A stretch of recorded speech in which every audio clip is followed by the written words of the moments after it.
We had a very exciting morning in the qualification. We had a tie, a three-way tie on the cut limit. So we had to play a sudden death playoff for 2 places in this final. Unfortunately, one team did not qualify.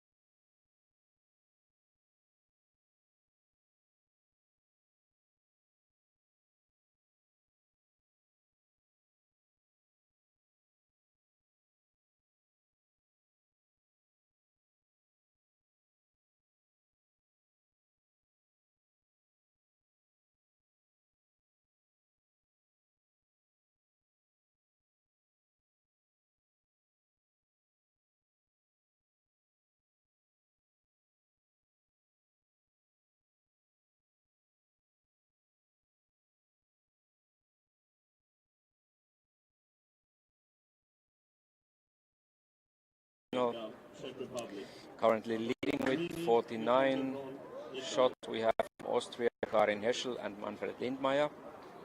On the second place we have 2 teams at 51 shots. 2 behind the leaders, Jennifer Göransson, Carl-Johan Rühner from Sweden, yesterday's men's stroke play champion, and Alena Doleželová, Marian Strasko from Czech Republic. On the 4th place with 54 strokes we have Steffi Blendermann, women's stroke play champion, together with Dennis Kapke and another German pair, Jasmin Ehm, Oleg Klassen. And the third pair with 54 points is from Sweden, Linda Lundberg and Patrik Jönsson.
Marek didn't hit the ace, that means Simona had to putt in for a 2.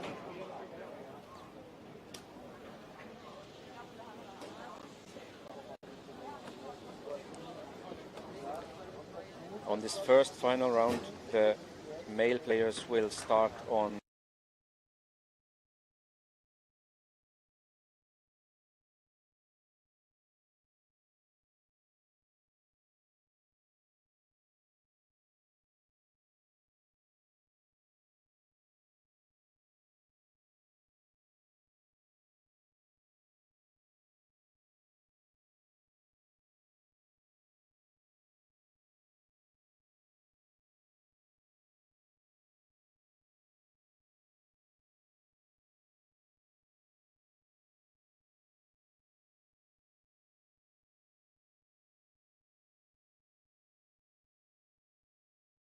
was not quite as successful. But I'm sure they are still happy to be in this final and they will enjoy the first ever mixed pairs final at the World Championships.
Pairs out.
They will be played from the red borderline in the middle of the lane.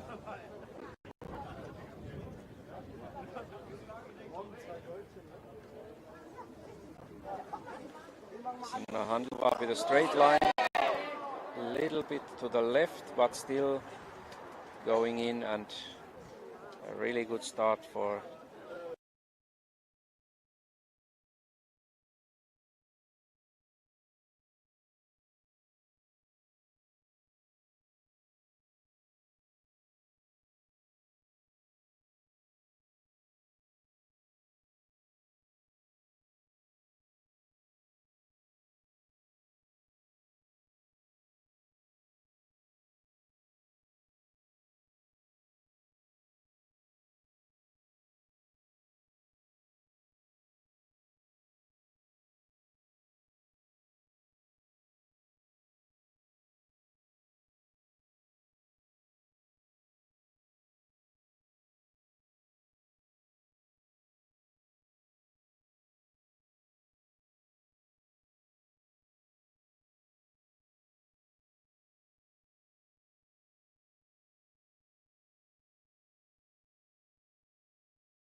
today in the stroke play final. Vanessa was there,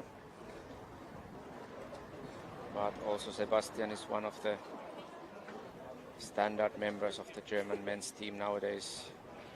He won the European Championship title for the first time 2016 in Portugal in the individual category.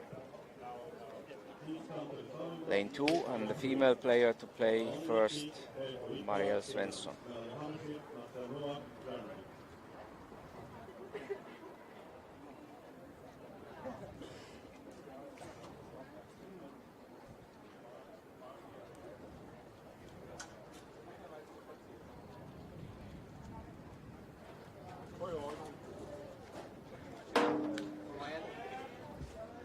No problem for Marielle either. The second lane called the cradle.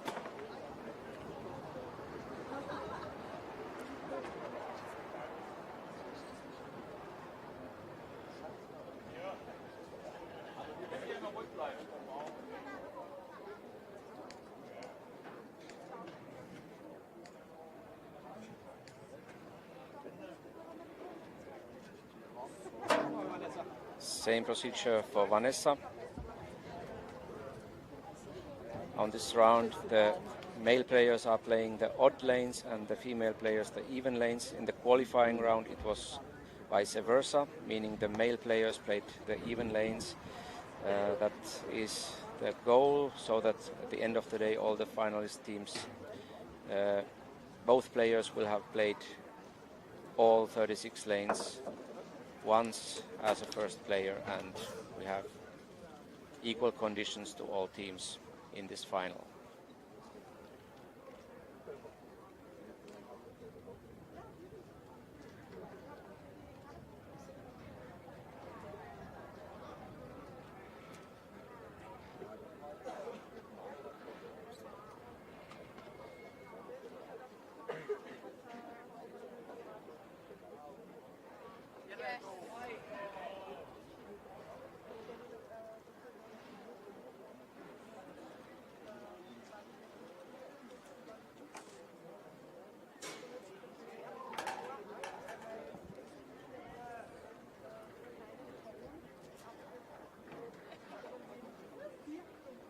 Lane 3 and ace for Fredrik Persson, and now Sebastian Heine trying the same.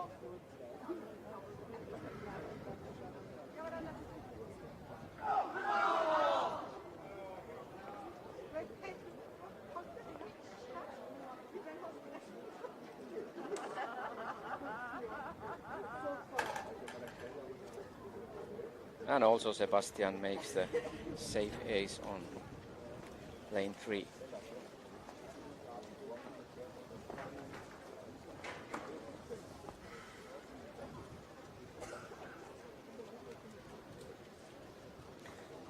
Next group has come to lane 1. Here we have Marcel Noack, Germany. We saw him also in yesterday's stroke play final. And that's a rare miss on lane 1. Marcel's ball hit the right frame a bit too early and rebounded too much, not passing the obstacle. His partner in this tournament is Melanie Hammerschmidt, yesterday's silver medalist, and now Melanie's task is to make the second shot, a rather difficult shot from behind the obstacle. She will go for the right side, trying to play the ball slowly to the frame just before the obstacle or under the obstacle, and then the ball should turn in for a direct way to the hole. It seemed a little bit fast to me, and also didn't have enough time to turn to the hole. That's definitely not the start they wanted to have in this final.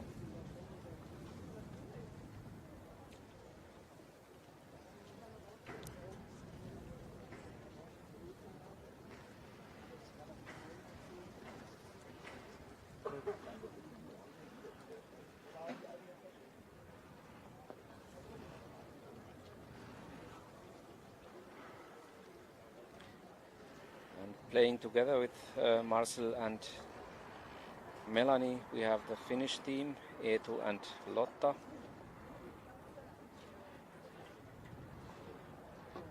Eetu Ikola being the more famous of these two players. He won the Youth World Match Play title in 2012 in Bad Münder, Germany. And that is the only individual gold medal that Finland has won in the International Mini Golf Championships in this millennium. Lotta Onikki on lane 2 and a solid ace, no problems.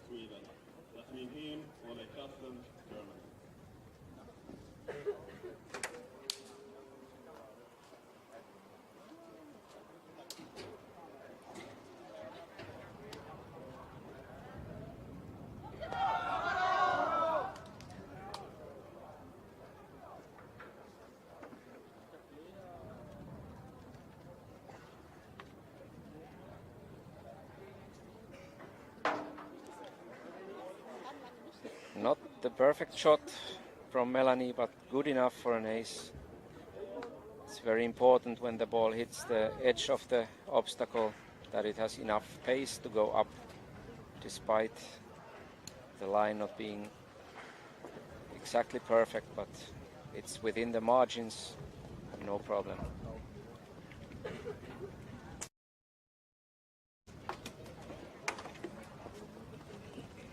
Lane number 3 and Ikola to play for the Finnish team. He's not using the glass ball as many of the players so far. He's choosing a regular slow ball for this lane.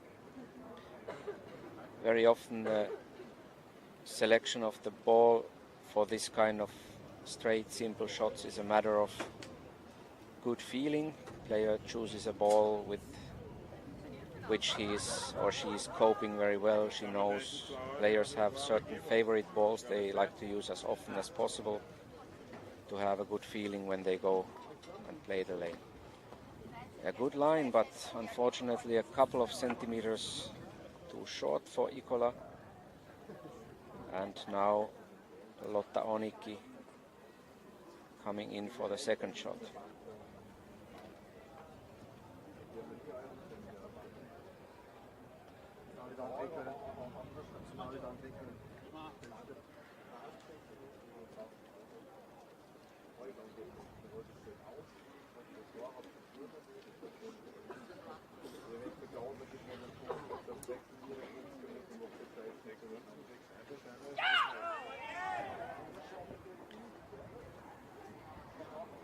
Same problem than with Eetu's shot. Good line, but too slow.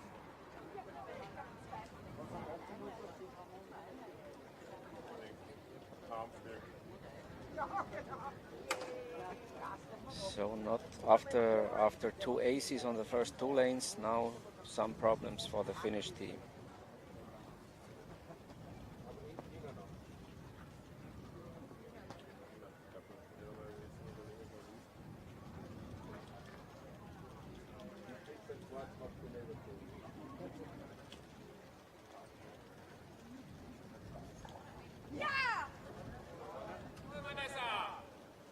Eetu makes the third shot, and so it's a 3 for the Finnish team.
Marcel Noack with a glass ball on the third lane.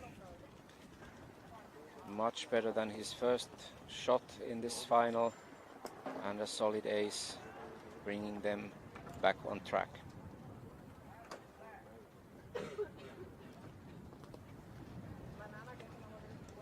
The first group has proceeded to lane 11. Here Marek Smejkal preparing for this long and a rather tough lane called boxes. We have the 4 obstacle boxes placed on both sides, and in the middle there is a corridor which the players have to hit in order to reach the target circle, and if they want to go for an ace they will have to try to pass the hole either on the left or right hand side and rebounding for the ace. Good shot from Marek, passing hole on the right, but it needs a little bit topspin, which he didn't have, but still very good shot and a safe 2 for team Smejkal Handlova.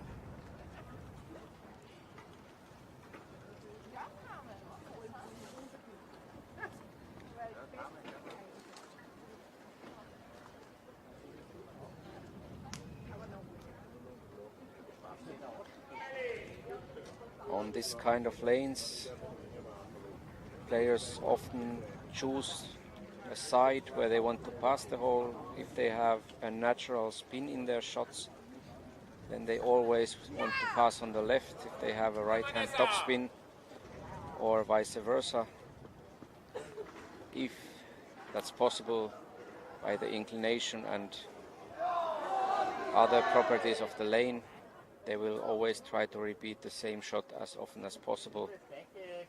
Here we see Christian going for the left side option, possibly, but it's a miss to the left. He hits the corner of the last box.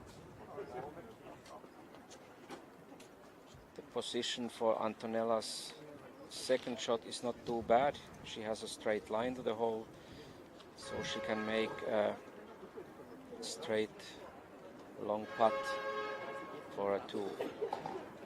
This is already a distance where a 2 is anything else but guaranteed. That's a good 4 meters to the hole, so it will have to be a very precise putt.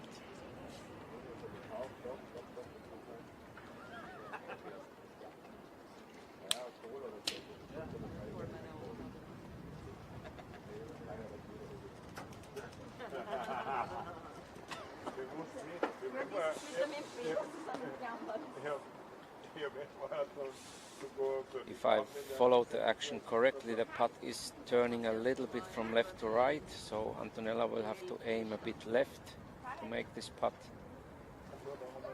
That's from her viewpoint. Yes, she played it to the left, but either a bit too much or too fast. It didn't turn as much as she was anticipating, so that's definitely at least a drop shot for the team Flamini Pinton.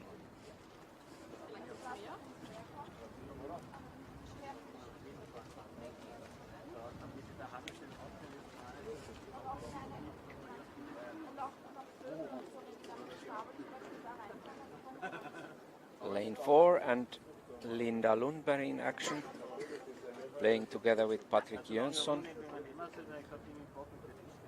who was yesterday fighting for the medals almost till the end in the men's competition. Linda misses the obstacle entrance on the left side and leaves Patrick a putt for a 2. He's allowed to take the ball up to 50 centimeters back from the obstacle, and he will try to play on the left cheek of the obstacle, going then straight in, and it's a very nice shot. These are the positions the players have practiced, and it's a standard putt, but still you need to have the right pace and hit the right point at the obstacle. Very good putt from Patrick. Jasmin Ehm on lane 4, playing together with Oleg Klassen today, Mr. Batman, as we saw yesterday.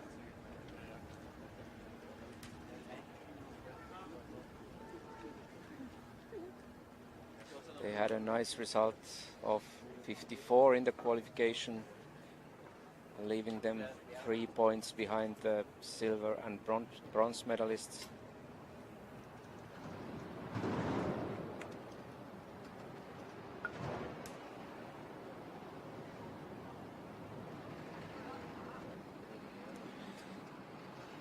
Almost all players are opting to play the lane 4 from the leftmost point. This is because the lane is turning from right to left, and players want to enter the obstacle as middle as possible to have a straight line to the hole after that. If they would play from the middle point and pass the obstacle in the middle, the ball would miss the hole on the left side. That's the players choose different tee off positions to have a better line from obstacle to the hole and still pass the obstacle as safely as possible. through the middle. Yesterday's champion Karl-Johan Rühner now in action on the first lane, and a solid ace to start their campaign for the gold medal. They are currently tied second, together with the Czech team Doleželová Strasko. Karl-Johan is playing with Jennifer Göransson, and they are 2 shots behind the leading pair here in the picture. From Austria, Manfred Lindmeier playing together with Karin Heschel. Both of them also yesterday in the final, and Manfred starts the final as well with a nice ace.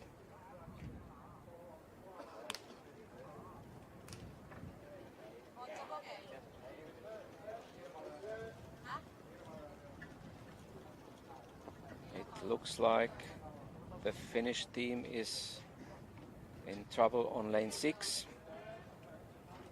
The ball is positioned on the borderline, on the right side of the lane, and Lotta is checking the line for the putt. Considering that Lotta was the player to tee off on this lane, it means this must be the 3rd shot for them, since Eetu played the 2nd shot.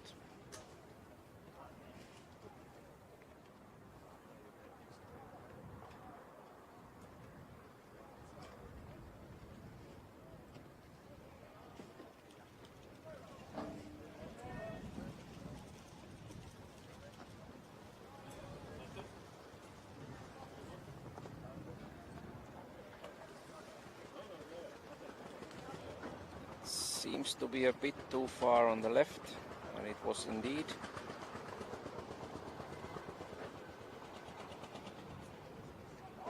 Next up is Eetu again.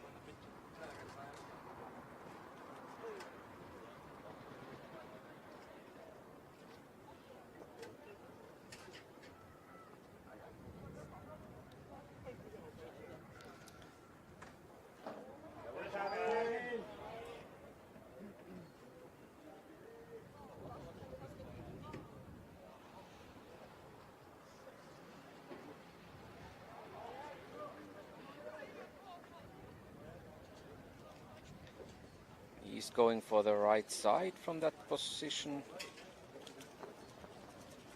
Just a little bit too slow.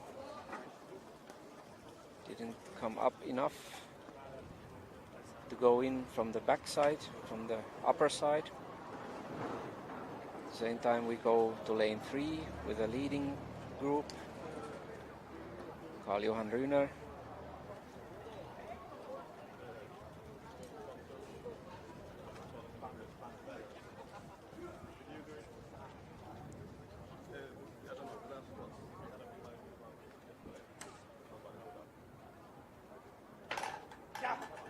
And in we go.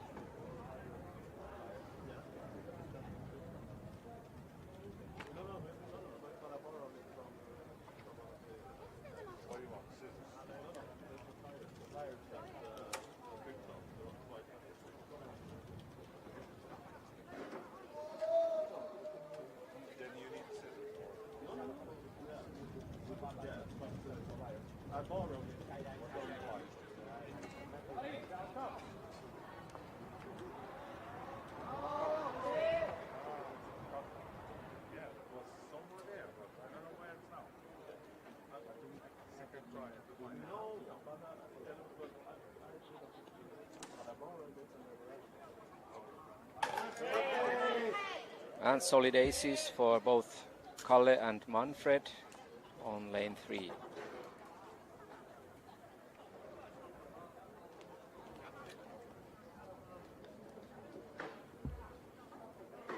Both teams have had a perfect start with 3 aces in this final. In the following teams, who have played more lanes, of course, all teams have at least 1 miss. Here we go to lane 4 and Alena Doleželová. And a nice ace.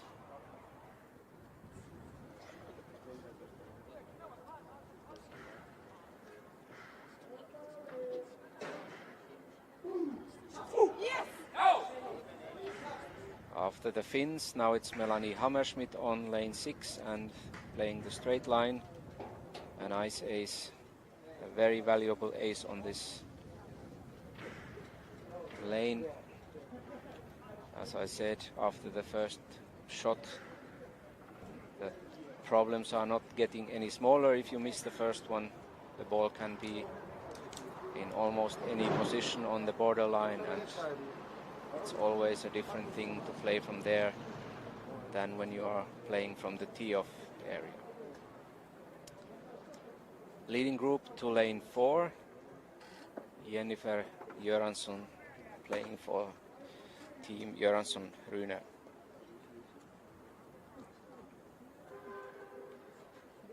Mentioned already yesterday, she won historical 4 gold medals at Youth European Championships in Liepaja, Latvia, a couple of months ago, winning the gold medal together with Team Sweden in girls team competition, winning gold medal with Alexander Nude in the mixed pairs competition, and 2 individual gold medals both in stroke play and match play.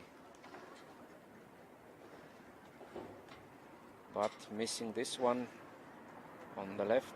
It also looked a little bit fast, so Karl-Johan has to putt in for a 2.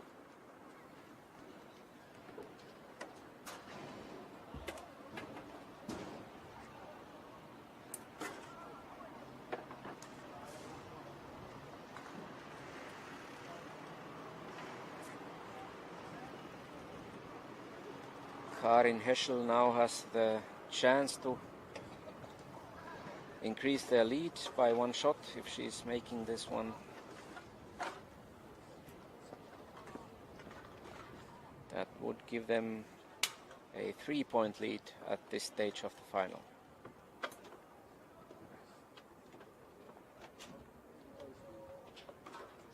Also a little bit left, but just a bit. Not too much, and that's 1 point for Heschel Lindmeier.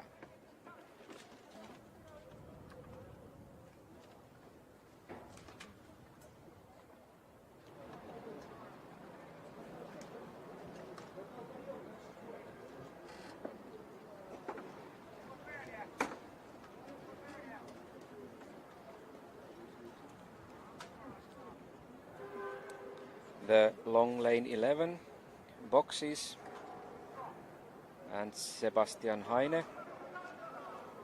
That's a perfect example of a spin shot, passing the hole on the right side with a nice little spin and in with a rebound. Great shot from Sebastian. Lane 7, the ditch, and Marcel Noack off the left side and rebounding in. Also a perfect shot by Marcel.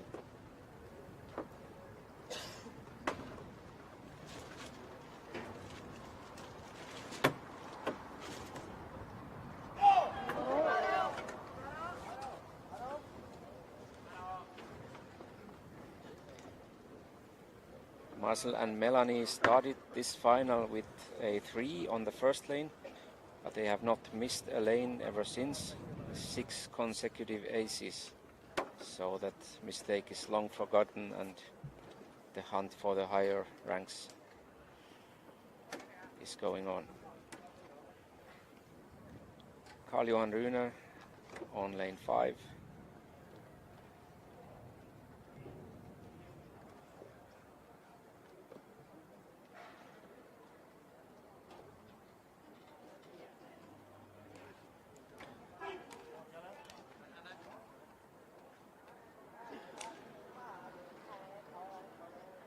Having some thoughts about his shot maybe. No reason for that, it was safe. Probably he was just waiting another player to finish nearby, not to disturb in the concentration of other players. And here comes Manfred Lindmeier's answer to Kalle's ace.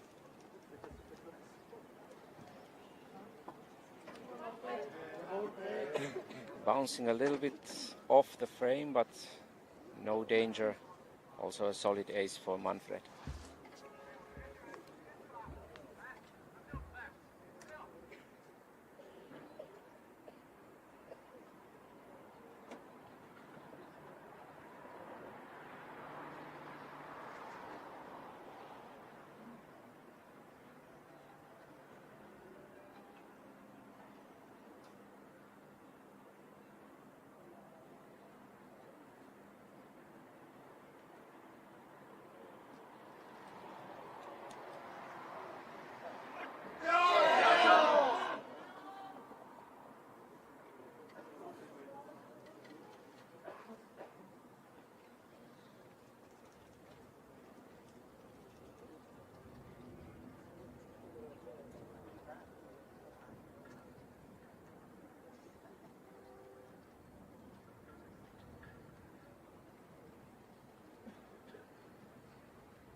Dennis Kapke now on lane 5, playing with Stefanie Blendermann, yesterday's stroke play champion in women's category. Solid ace for Dennis here.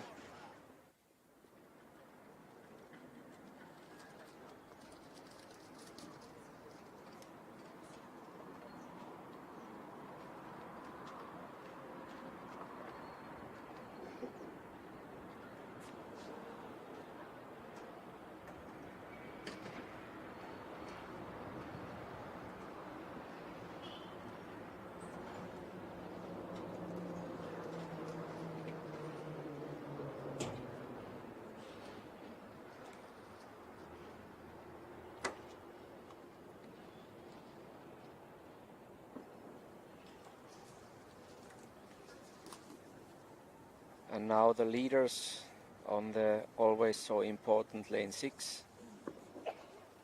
Jennifer Göransson in turn to play.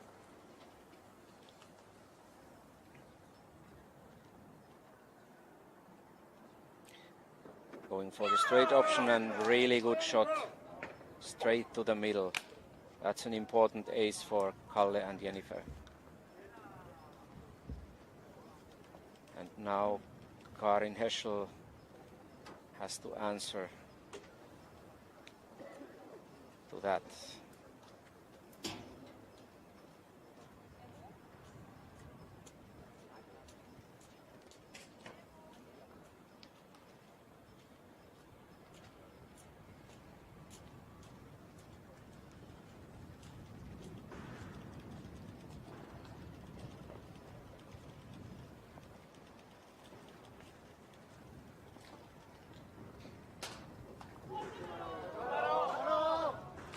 Going for the right side option, but just as good as Jennifer's shot in the middle and a nice looking pace. No changes between the leading two teams.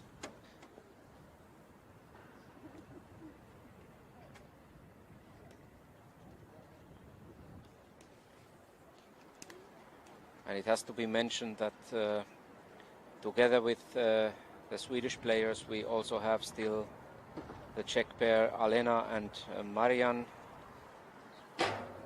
at the same result. So the Swedes are not alone on the second place. Here we go to lane 7. Dennis Kapke ready to play.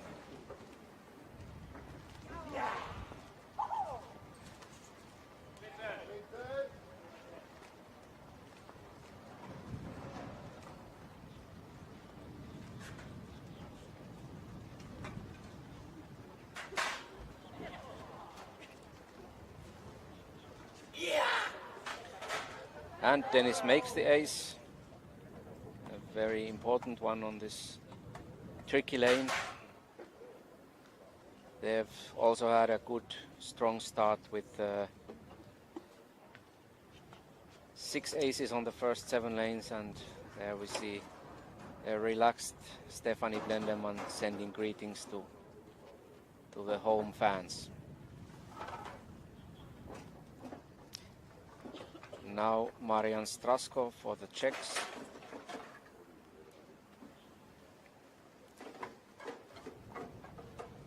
Marian is for sure hungry for this mixed pairs championship because he had a rather miserable stroke play by his standards. We have usually seen him in the stroke play final, but this time he was quite far from the final place. So he has here a lot to gain and to correct. Not happy with this shot, not at all.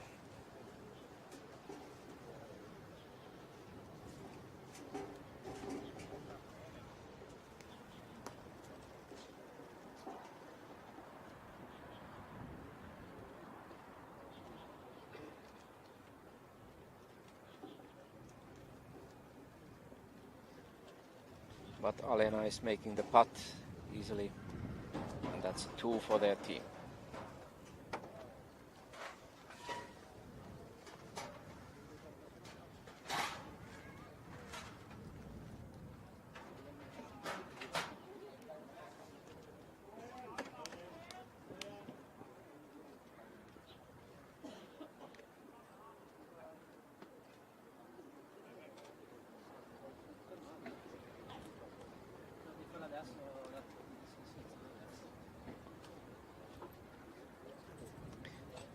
The first group has already completed their Feldgolf round. Simona Handlova and Marek Smejkal managed to get a very good 26. Antonella Flamini and Christian Pinton not quite as good. They came in with a 32. So Simona and Marek have managed to climb a couple of positions. And while we see here Karl Johan playing the lane 7, a miss on the right.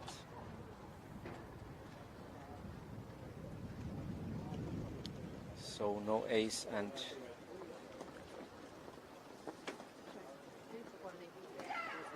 their second miss on this final round.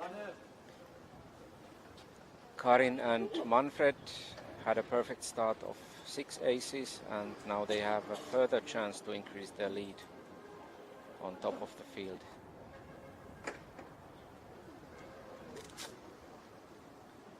It looks very possible, good distance, but just a little bit too slow to keep the line. So it's turning to the right just before the hole. Short putt for Karin and a 2 for them as well on lane 7.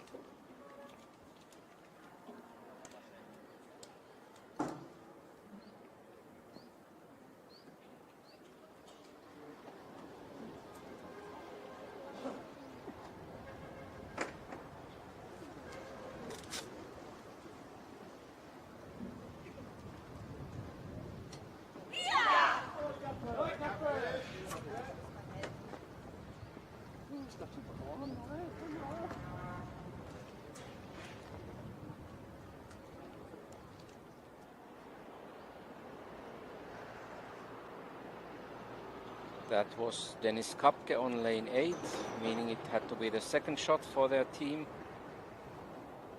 because Stephanie was to play first.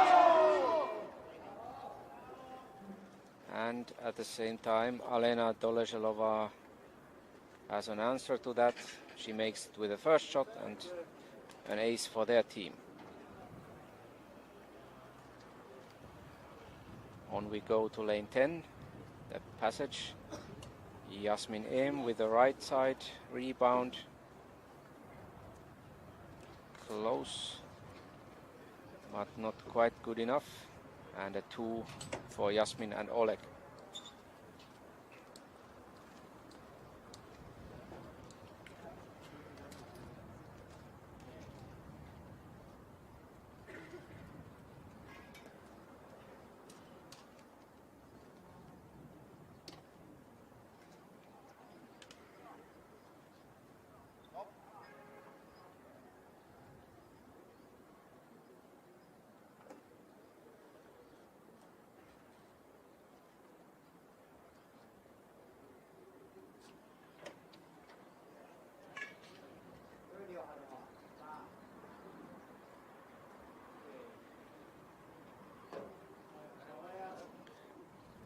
The next group arriving to the finish, Marielle Svensson and Fredrik Persson, finishing their first half of this final. That's a 27 for them, a proper result, but not good enough to climb up in the rankings. Leading pair, leading group on lane 8, and a very nice line from Jennifer Göransson, acing it. Just enough pace to reach the hole. The line was never the question. It was all about enough pace or not, but it was enough, and that's an important ace for the Swedish pair. Here comes Karin Heschel.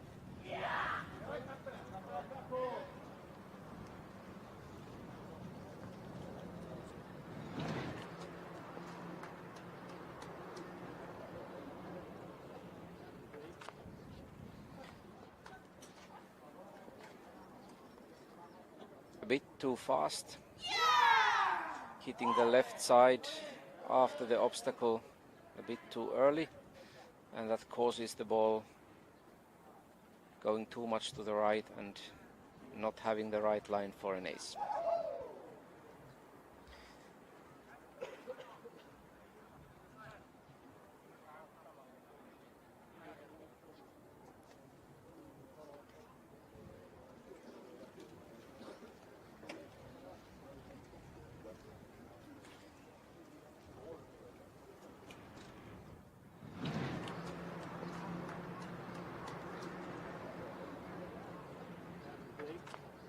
In the meantime, more groups have finished the round.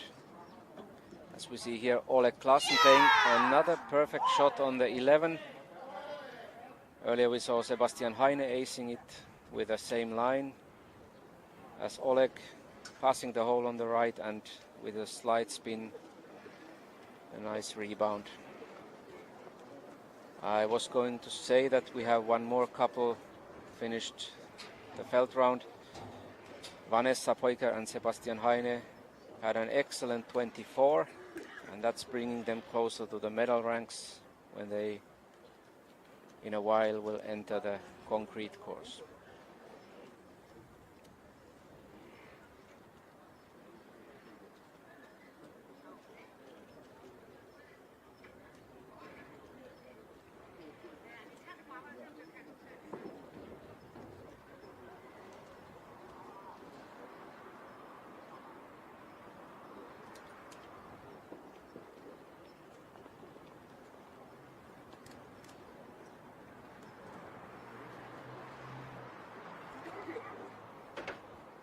Lane 9, the prolonged angle. Karl-Johan Rühner in action. Yesterday we mentioned his first round in this competition, a 21, which is still the best felt round in the competition, and he missed in that round this lane. He had a 3, and the same happens again. This is something you will not see every month or even every year. Kalle missing this lane twice within few days. That means Jennifer has to come with a putt, or the second shot rather. It's not an easy position.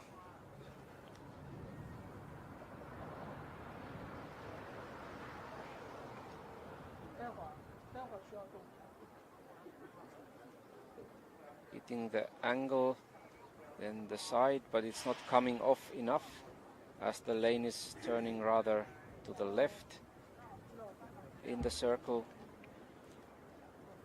and that means a 3 for them and a disappointment at the moment.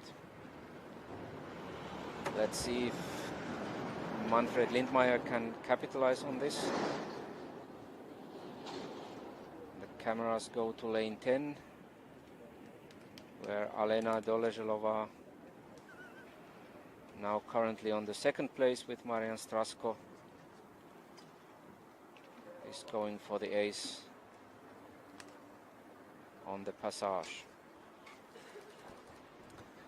Also using the right side over the hill, looks a bit fast, but the line is good. Yes, indeed. She hit the obstacle on top of the hill, but the ball still passed the obstacle and had enough pace at the end for an ace. But she's shaking her head, knowing well that the shot was anything else but perfect, but it's still good enough. Manfred didn't manage to ace lane 9,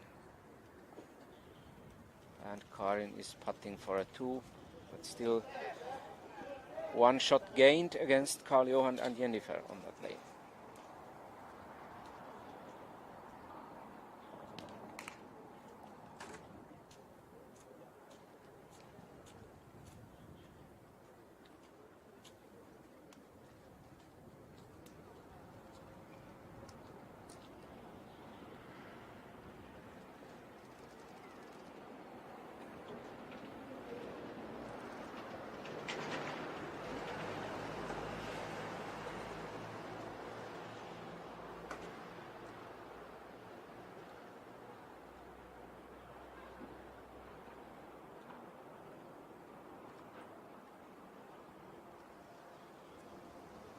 Oleg Klassen and Jasmin Ehm on lane 13. Oleg missing the first shot.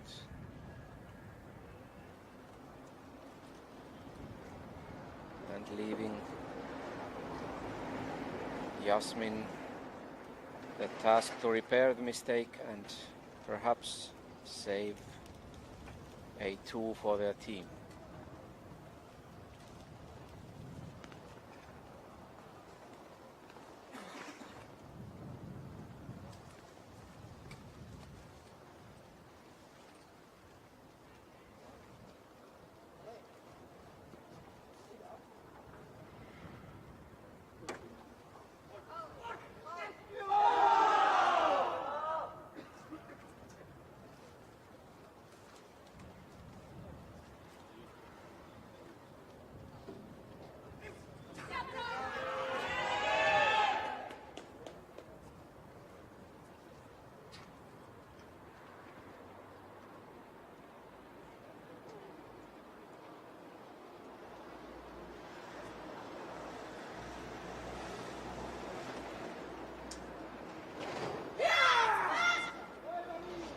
And Jasmin makes the second shot indeed and saves a 2 for the team Ehm Klassen.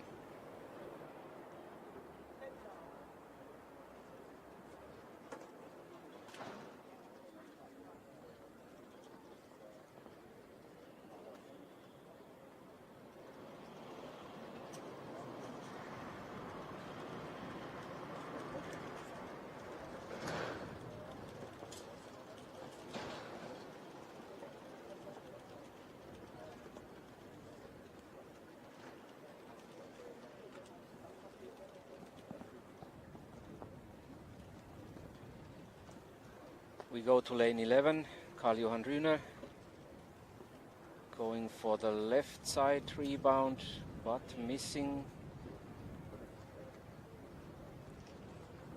Second miss in a row for Karl-Johan.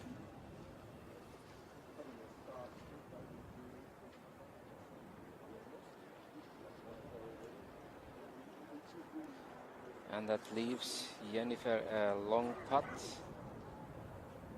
She gets the advice from the coach to aim a little bit to the left of the hole.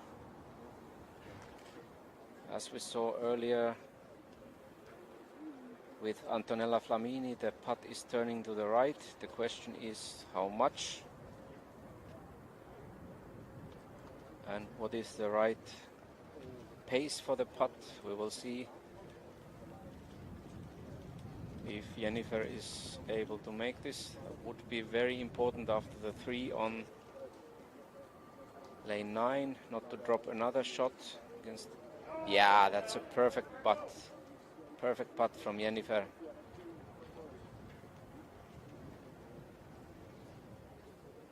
to keep them in the game for gold medal. And rightly so. A friendly clap from Karl-Johan. Thanks for correcting my mistake.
And we are back here on lane 12. Alena Doleželová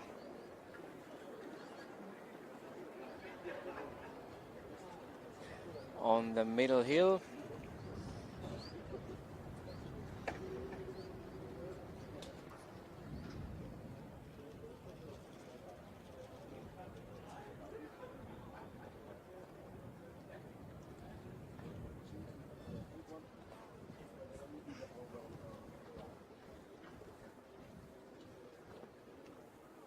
And that was indeed a 3 for them on this easy lane. So that's another advantage for Lindmeier and Heschel.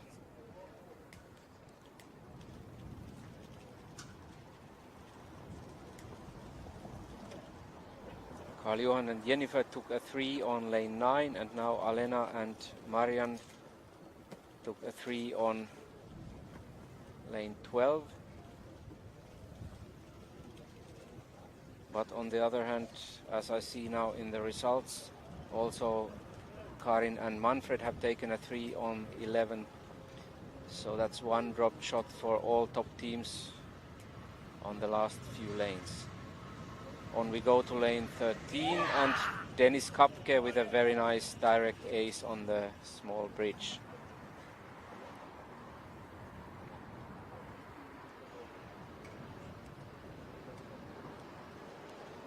Blendam and Kapke have a really good round going on, only 4 misses after 13 lanes. That's the best ongoing round from the top 4 teams. To remind you, we have the 24, the total score of 24 from Vanessa and Sebastian already finished their round. But that's something that Stefanie Blenderman and Dennis Kapke are also aiming at.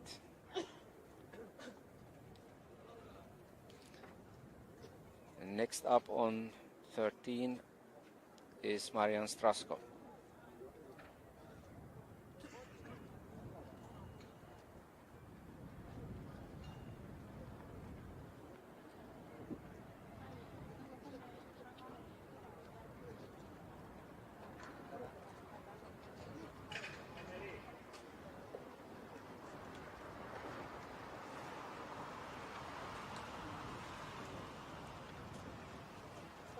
Solid shot, but missing on the left.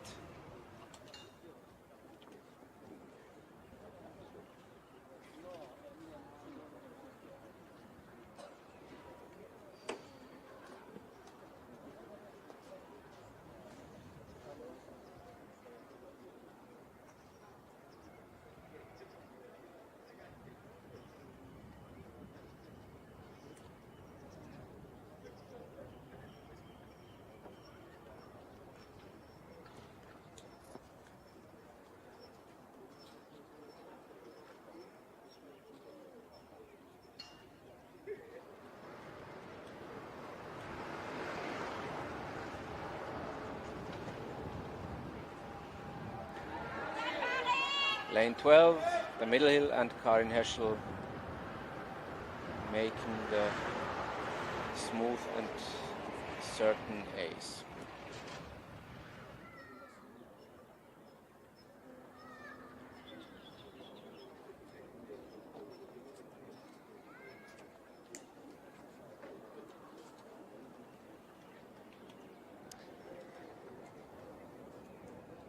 Here we had in the picture the very satisfied Swedish head coach Christian Mellqvist chatting with the Federation President Leif Nilsson.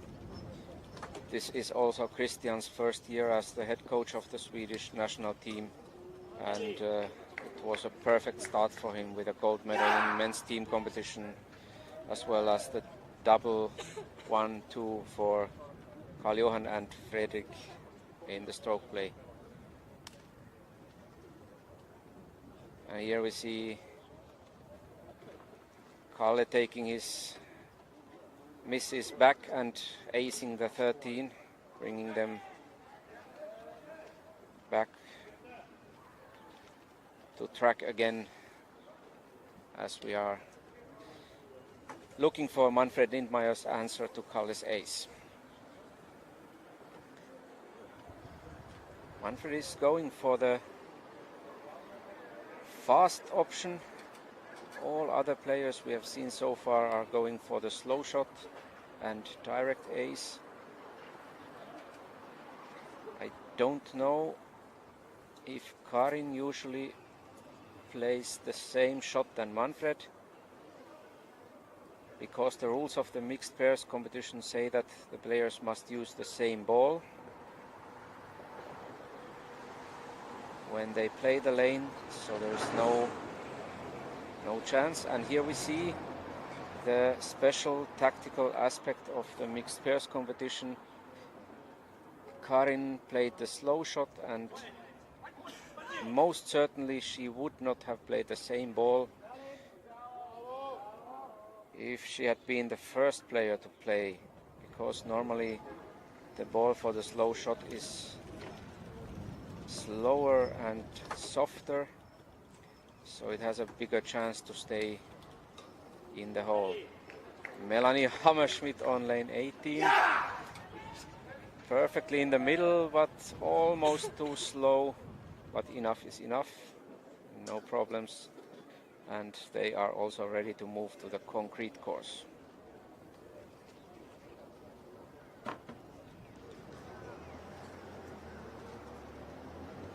It's a 28 for Melanie and Marcel.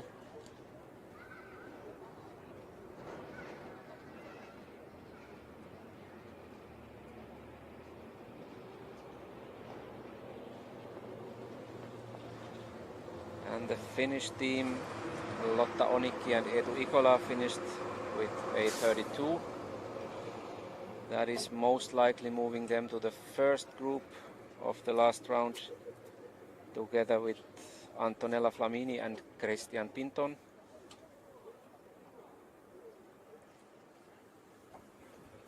Jennifer on the 14, looking quite satisfied with the shot, passing the obstacles safely and making an easy 2.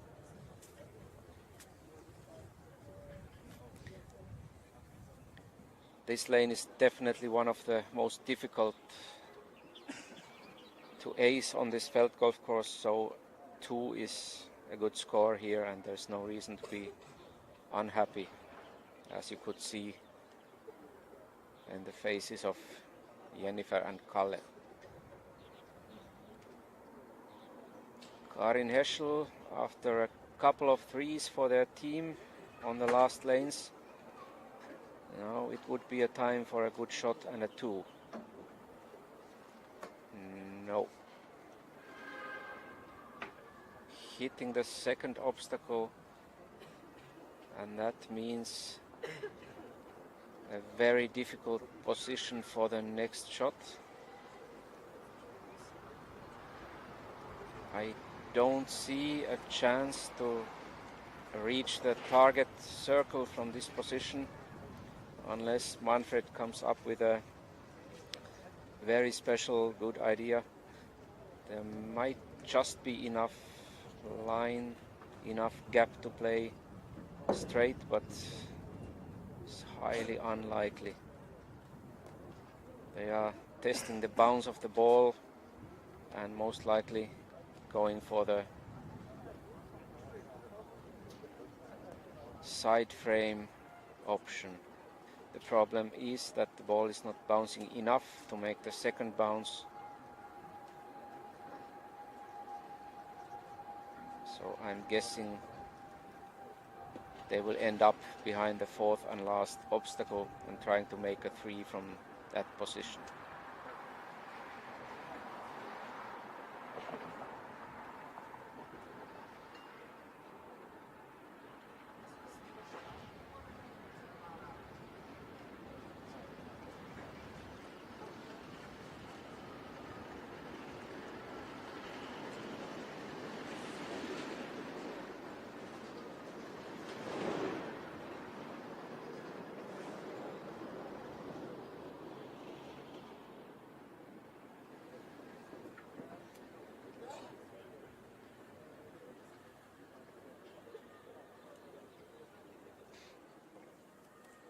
And this is exactly what happened.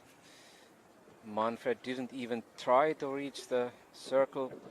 He decided to lay up to the corner, which means Karin is allowed to reposition the ball to this corner, as you can see. And the reason for this choice was that this position is one of the standard positions and players have practiced the putt from this corner, so they know exactly which point at the frame they should hit.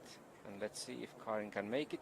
No, missing on the right, either a bit too early at the frame or a bit too fast possibly, but their problems definitely continue in the midfield of this Feld golf course. That's a 4 for them and means that we have quite a tight situation at the top of the field.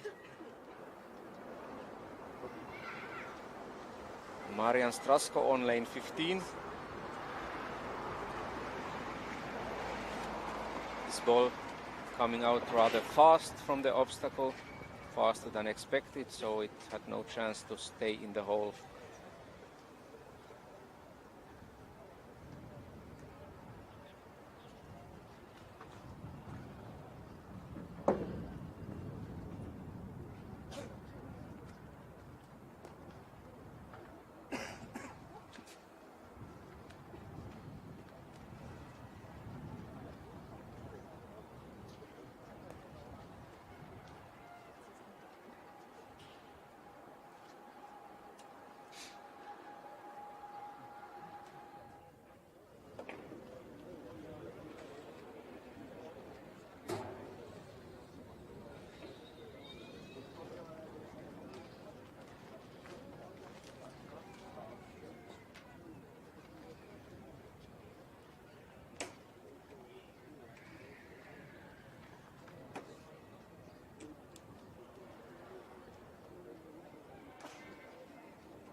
The last group on lane 15 at the moment. We saw just Manfred Lindmeier missing the shot on the right side.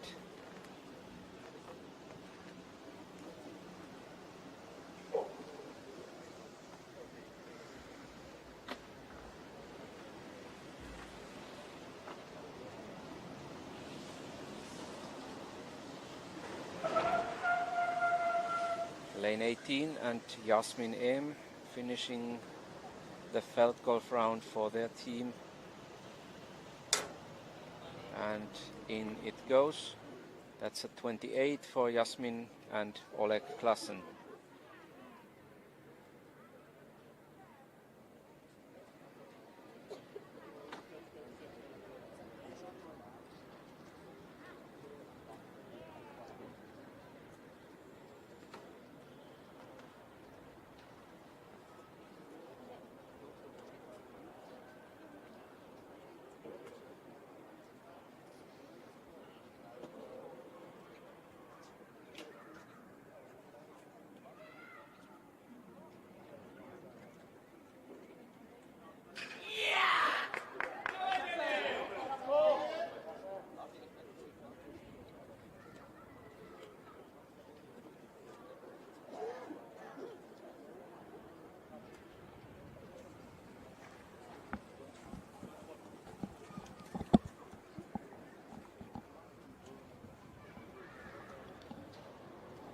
Now lane 16 for the last group.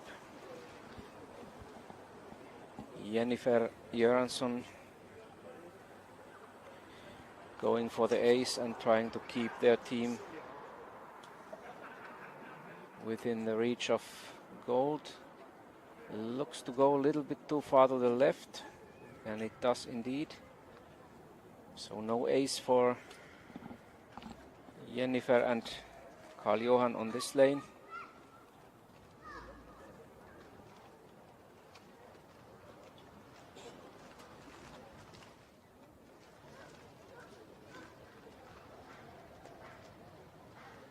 Kalle taking a look at the putting map and asking for a second opinion possibly.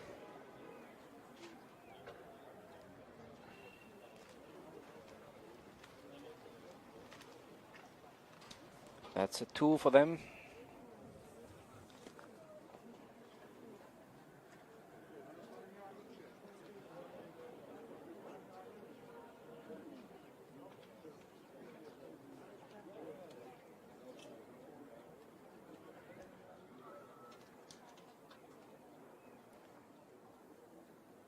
Lane 17, the Erkeljunga and Alena Dolezelova. That means it is their second shot. And in it goes.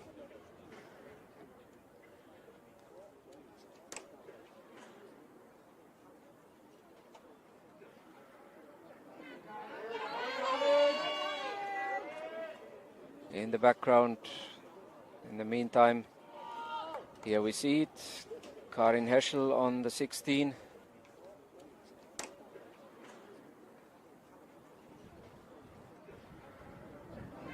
With a nice ace.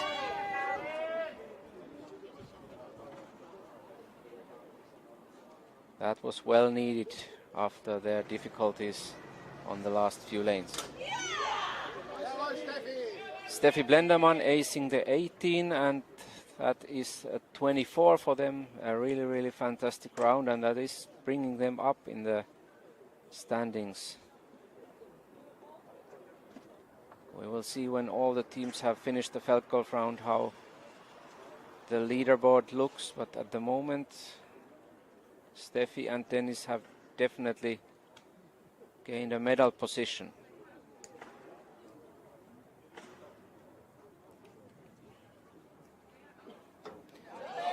Alena Dolezelova also with an ace. Was a little bit up and down for them, but at the end it's at 28, I believe. Not doing too much damage, but leaving some work for the concrete round.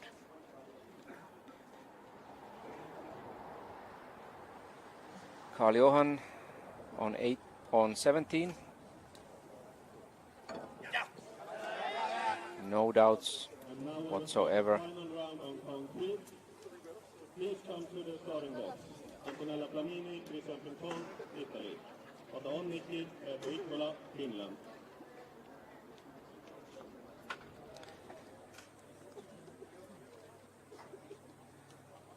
Manfred Lindmeier now on the 17, using here also the glass ball.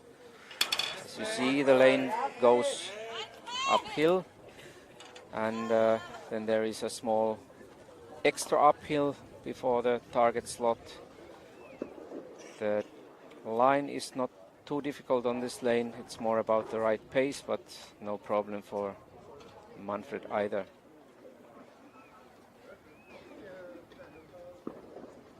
At the same time, the first groups are entering the concrete course, while the last groups are still making their last shots on the Feldgolf.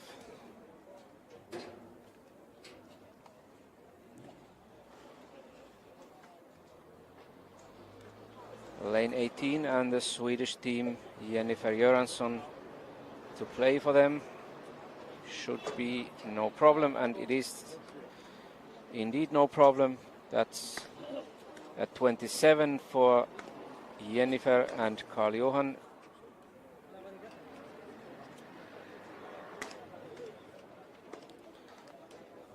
Giving them a total of 78.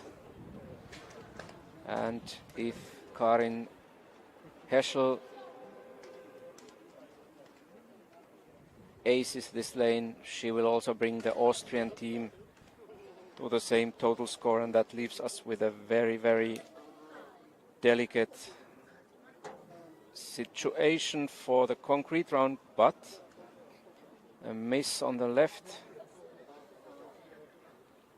by Karin, and Manfred Lindmeier needs to make the second shot.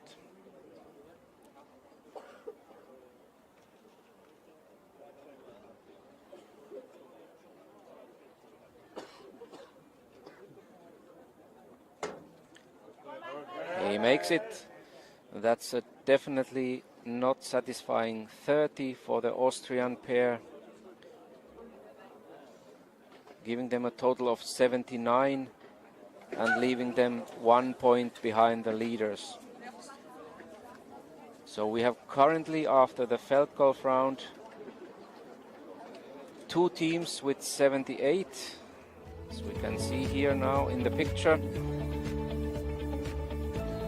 Jennifer Göransson and Karl-Johan Rühner from Sweden, and Stefanie Blendermann and Dennis Kapke from Germany, both at 78.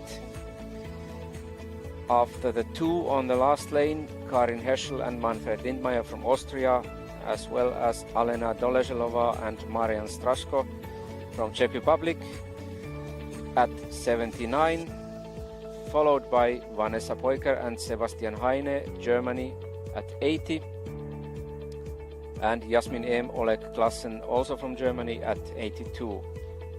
These are the top 6 teams who might have a chance to still claim one of the medal ranks.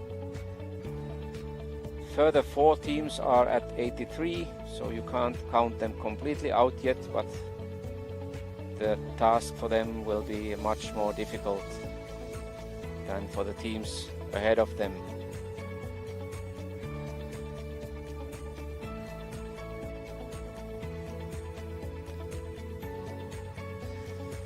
Now we will move to the concrete course, where you saw yesterday evening the last shots of the individual stroke play championships.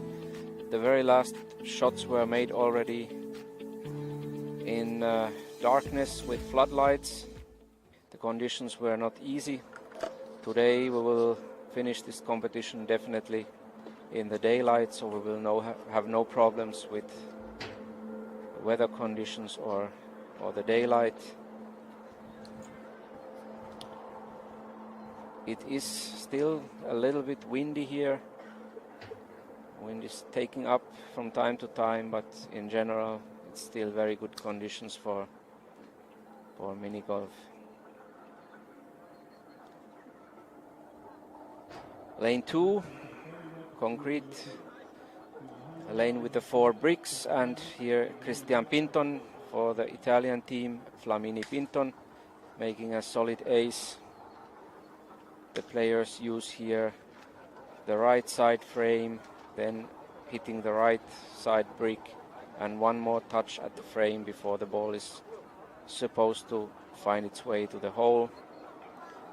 Now we will see the Youth World Match Play Champion 2012, Eetu Ikola, trying to repeat Christian's ace. The Finnish team did not have a good felt round, but let's see what they can bring on the concrete course. That was a miss by Eetu, hitting the right frame too early. That causes the ball bouncing too much off the frame and missing the brick. Luckily, it seems that there is a free line of sight for Lotta Onikki and her putt for a 2, but at least at the beginning of this round, the Finnish team has not been able to change the course after the tough felt golf round. A nice putt from Lotta and a safe 2.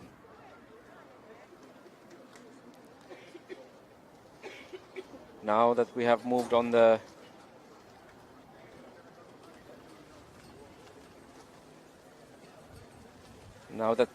to the concrete course, a few words about the differences between the systems.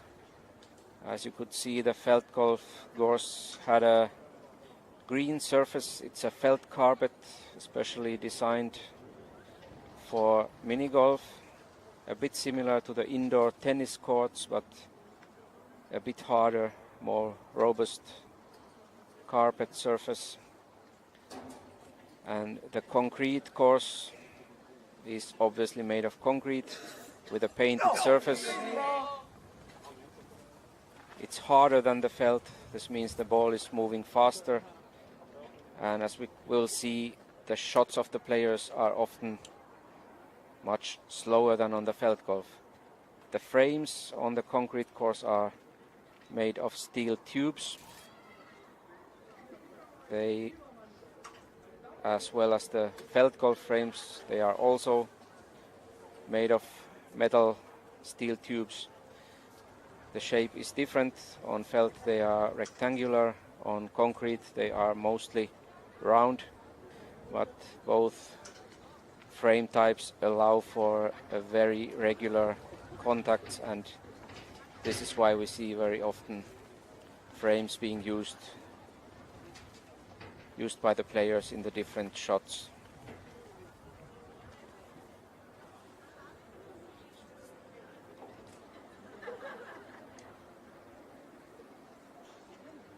While we see here Linda Lundberg from Sweden acing the first concrete lane, just like Simona Handlova from Czech Republic before her. A few words about the equipment players are using. We have mentioned the balls several times. There are hundreds and thousands of different balls. They vary in bounce, hardness, weight, and the surface. And the players are in training looking for the best combination of these properties and trying to find the perfect ball for each lane and line they have chosen to play.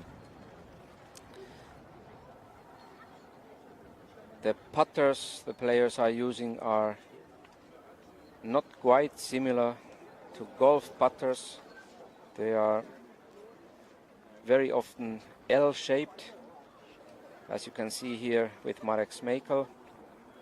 Some of the players use a modified version of a T-shaped putter. For example, Marcel Noack, if you pay attention to his putter, it's a little bit different from the other players. But common thing to all players is that they have a rubber plate on the face of the putter. This helps to have a better contact with the ball.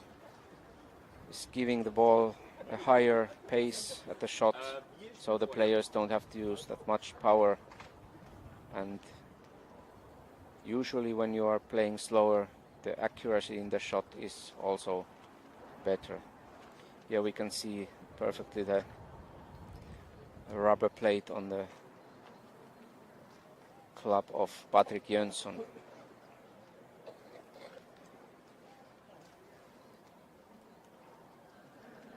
Lane 2 it is, and also Patrick, like others, goes for the right side, right brick combination, hitting the brick quite far on the left side.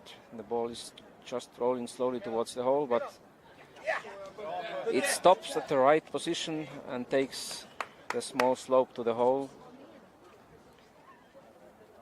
If the shot had been a bit faster, the ball would have rolled over the hole, passing it on the backside, but this was just good enough for an ace by Patrick Jönsson from Sweden.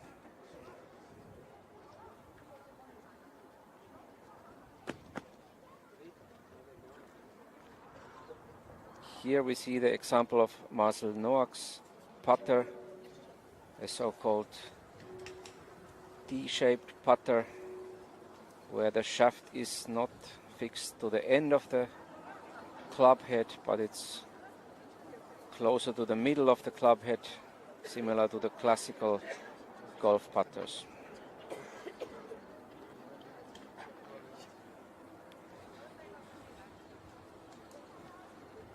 Mariel Svensson and Fredrik Persson from Sweden playing together with Marcel Noak and Melanie Hammerschmidt in this group.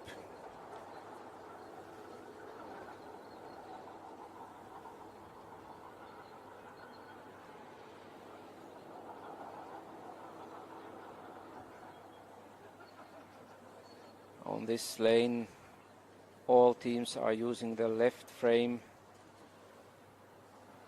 then going for the straight ace or rebounding on the left side. But for the rebound, pace must be really perfect, so it's easier to go straight in. And here we see a nice shot from Marielle, giving them a good start for their concrete round.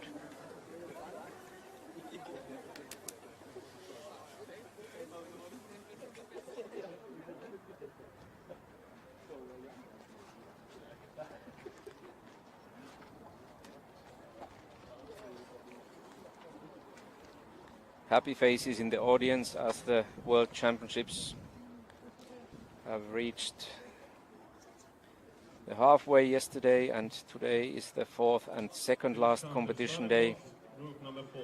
Tomorrow, after the Mixed Pairs Championships today, we still have the Match Play Championships left. We will surely come back to that later in today's broadcast as well. Let's first see Marcel Noak playing the second lane.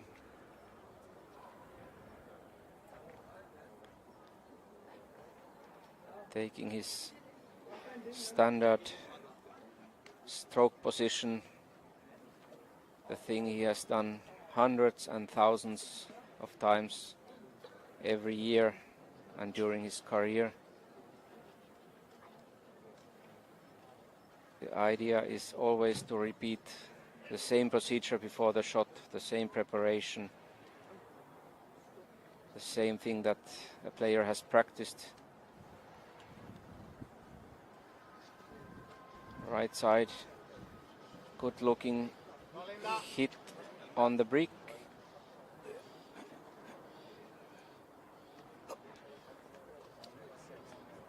But not quite fast enough. And the ball stops on the edge of the hole. It would have needed a bit more pace to keep the line and go straight into the hole after the last contact at the frame.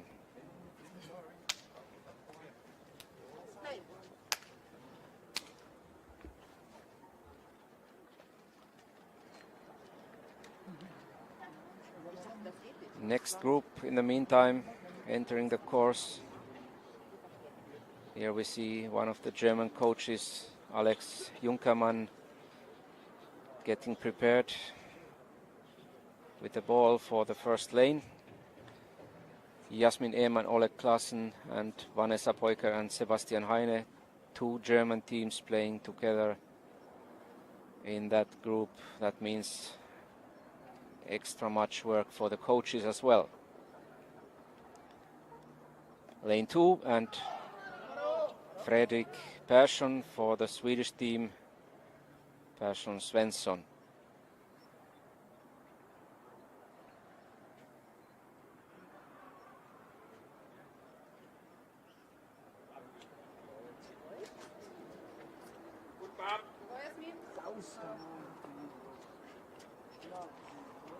Seem to have quite nice pace, but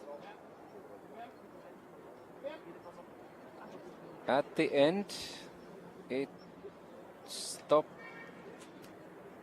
in the same position than Marcel Noack shot just seconds before, and the gentlemen are smiling to each other and doing a quick analysis on the situation. I'm sure they agreed that it should have gone better, but the atmosphere in this mixed pairs competition has been really good the whole day. It's very different from the individual competition where the player can be focused only on his or her own shots and performance. Here some interaction is definitely needed between the team players, and that changes the nature of the game. Also, every miss is more difficult to handle than in the individual competition. The pressure of a miss and the missing a shot is a bit higher, because you know if you miss the first shot you will not leave yourself the next task, you will leave the task to your playing partner, and that is a small extra burden on the shoulders of the players. Left side rebound attempt also by Sebastian Heine, but the ball lips off and does not quite have enough pace to make it to the hole on lane 1.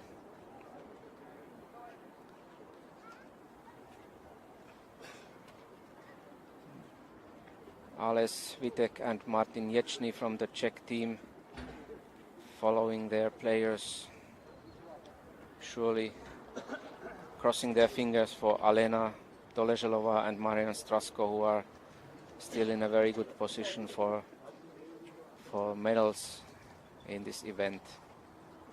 We move to lane number 3 and Marielle Svensson is on to play. This is a lane where the players have to play the ball into the obstacle, a looping shaped obstacle inside the box, and it's coming out of the obstacle along a rail, giving it a rough direction towards the hole. The players are playing a very slow ball here. It's supposed to stop very close to the hole and then turn in. Did not happen for Marielle, so it's a narrow miss for their team.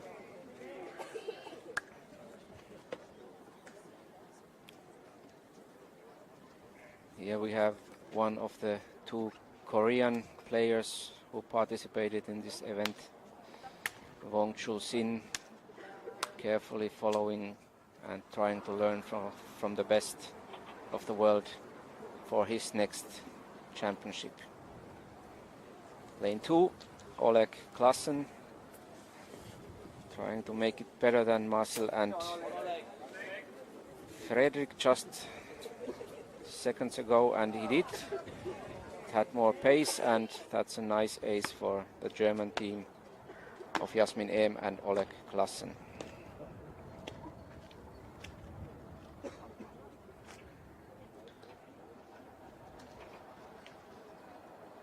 Next German team on lane 2 and Sebastian Heine.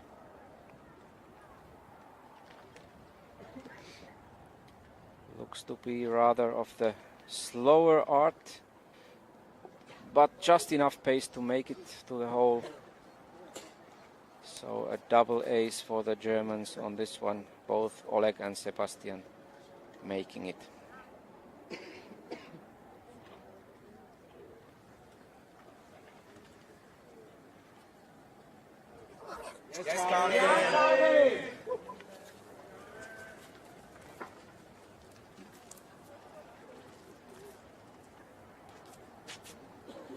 The leading pair before the start of this final, Karin Heschel and Manfred Lindmeier from Austria, are now playing after the regrouping in the second last group.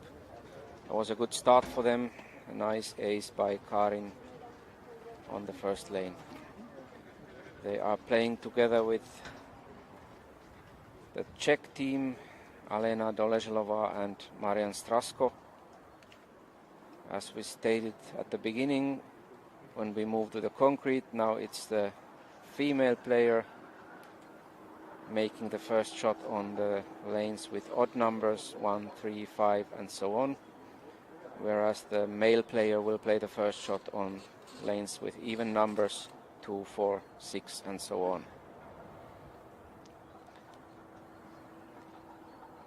Left side option and Alena Doleželová.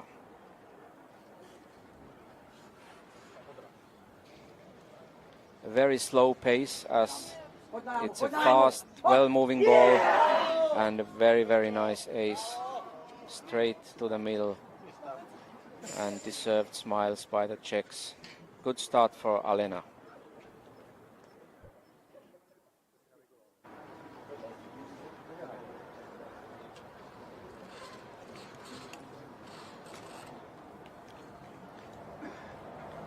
The group of two German teams have moved to lane number 3. Jasmin Ehm playing here. The same slow ball, but also missing on the right side and leaving Oleg Klassen a short putt for a 2. Next up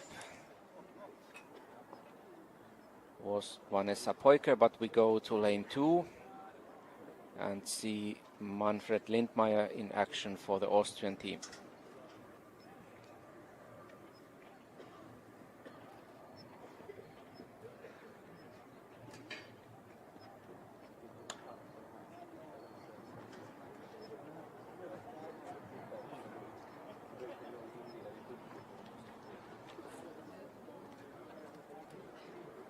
No ace for Manfred. Leaves Karin Heschel with an easy putt for a 2.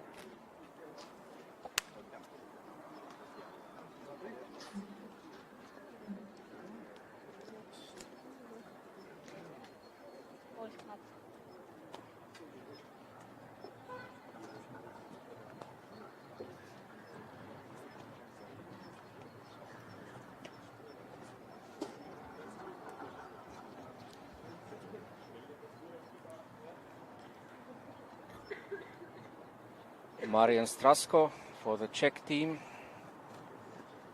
Doleželová Strasko trying to pull back, while the leading group is starting their round on the first lane.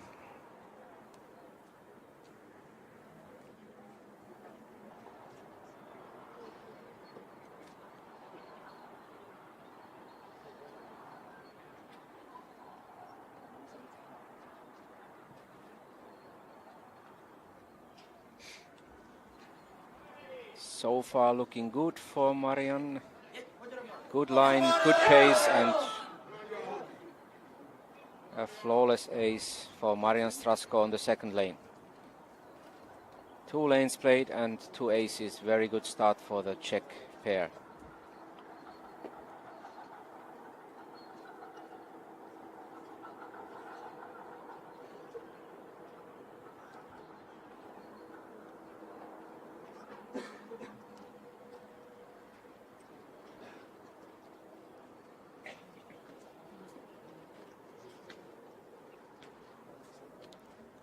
The Slovakian players looking very thoughtful in the audience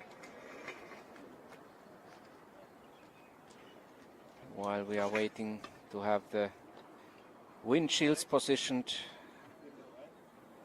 Dennis Kapke moving them slightly for his putt on the first lane. That means Stephanie Blenderman did not manage to make the ace here.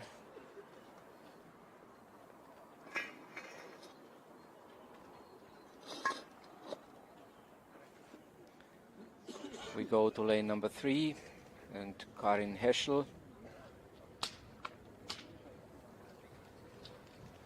So the Germans missing this one on the right side. In the previous group, a better line for Karin and an important ace to keep them in the match.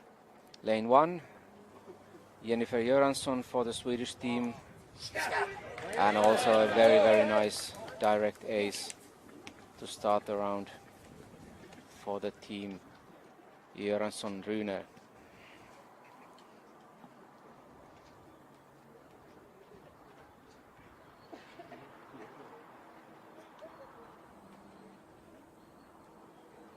Alena Doleželová, Czech Republic, now on the third lane.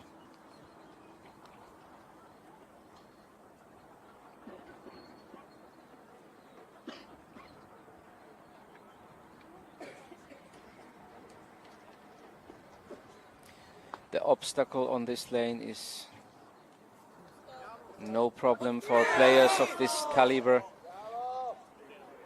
and the rest behind the obstacle is very often in the hands of the coaches.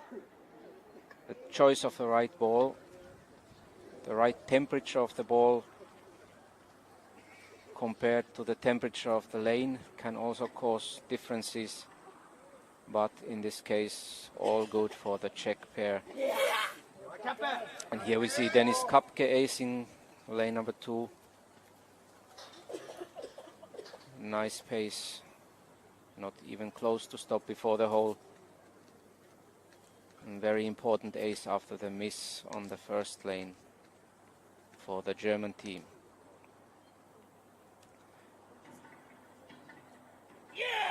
Carl-Johan Rune now for the Swedes. The last player in this competition to play the lane 2.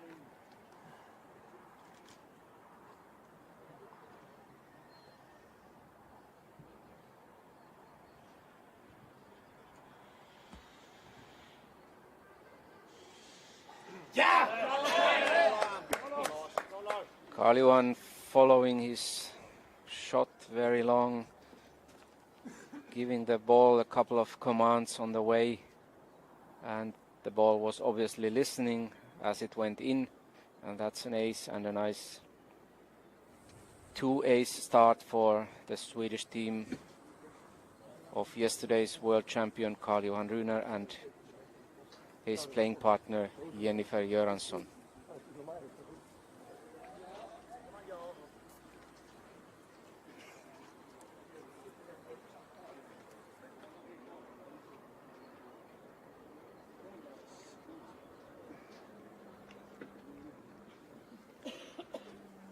The Italian twin sisters Anna and Silvia Bandera here watching the game. Anna won yesterday the bronze medal in the women's stroke play category after a dramatic sudden death playoff. After 4 lanes, finally the players were separated by 1 shot. We go to lane number 8, Eetu Ikola from Finland playing here. The small volcano. It's a good looking shot. Oh, perfect line, but just a centimeter too short.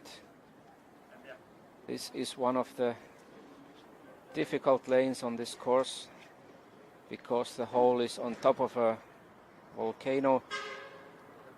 There's no rebound option. It has to be straight with a perfect pace. Otherwise the ball will go over the volcano and over the hole. So this is one of the two most difficult lanes on this course. A very close one by Eetu, but now Lotta Onikki has to make the putt for a 2.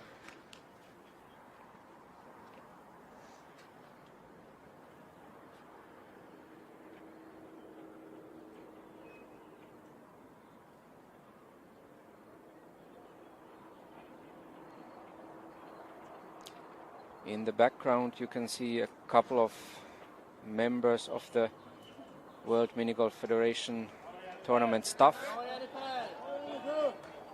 And at the same time, unfortunately, Lotta misses the putt. The tournament here is organized locally by the Invengo Kunshan IoT Park company, but the tournament itself is run by a team of volunteers of the World Mini Golf Sport Federation, and this team consists of roughly 30 people coming from more than 10 different nations.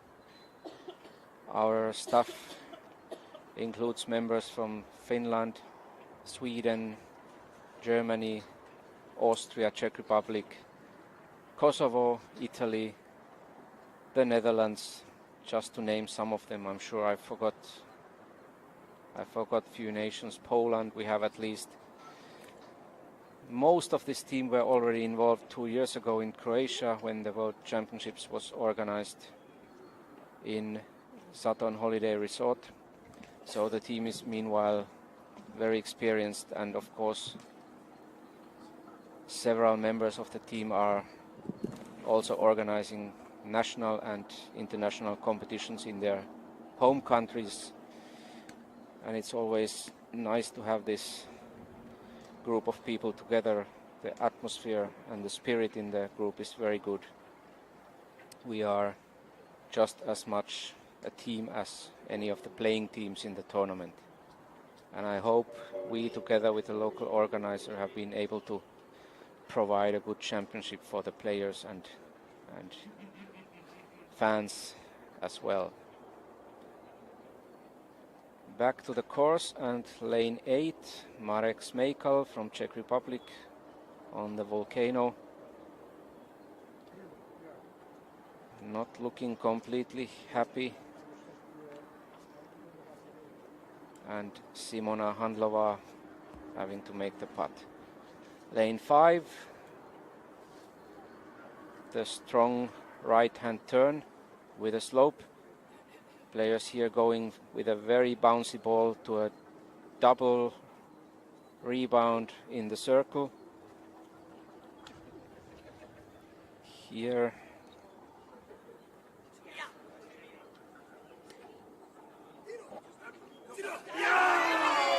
not quite strong enough for the double rebound, but using the often planned second chance from the third rebound, and a safe ace for Karin Heschel.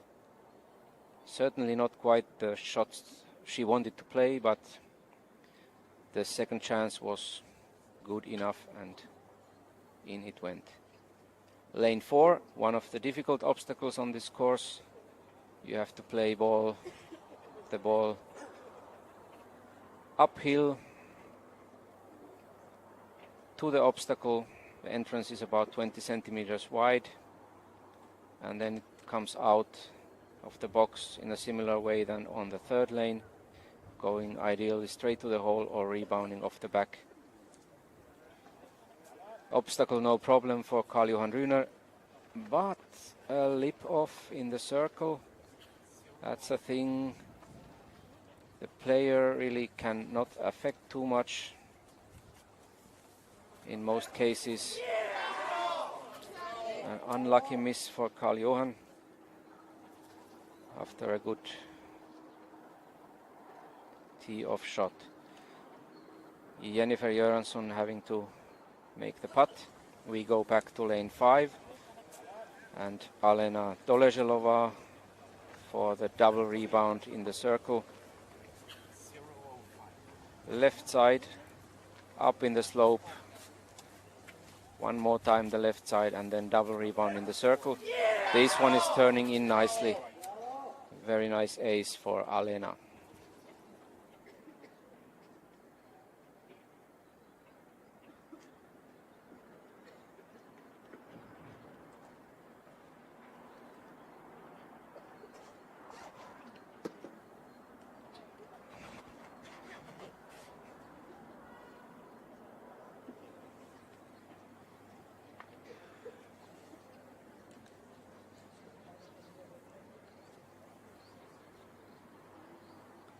Jennifer Göransson having small problems to make the ball stay on the line, but no problems with the putt. That's a 2 for the Swedish team, Göransson Ryner.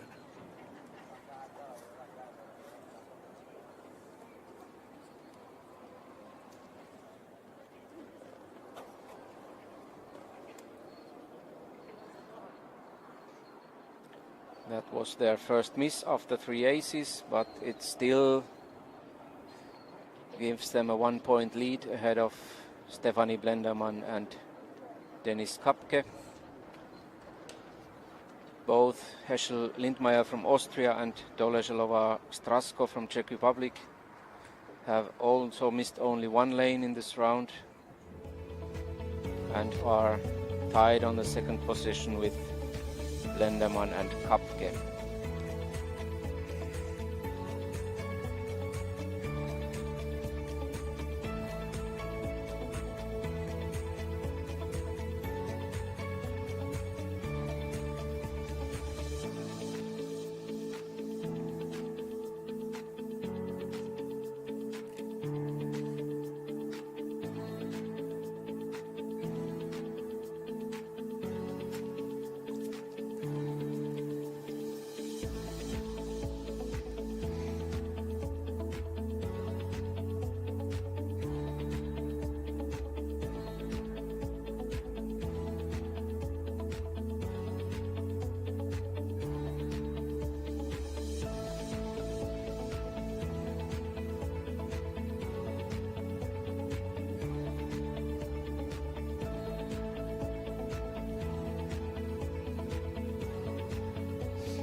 And we are back in Zhoushuang, Kunshan in China with some live action from the Mini Golf World Championships mixed pairs finals.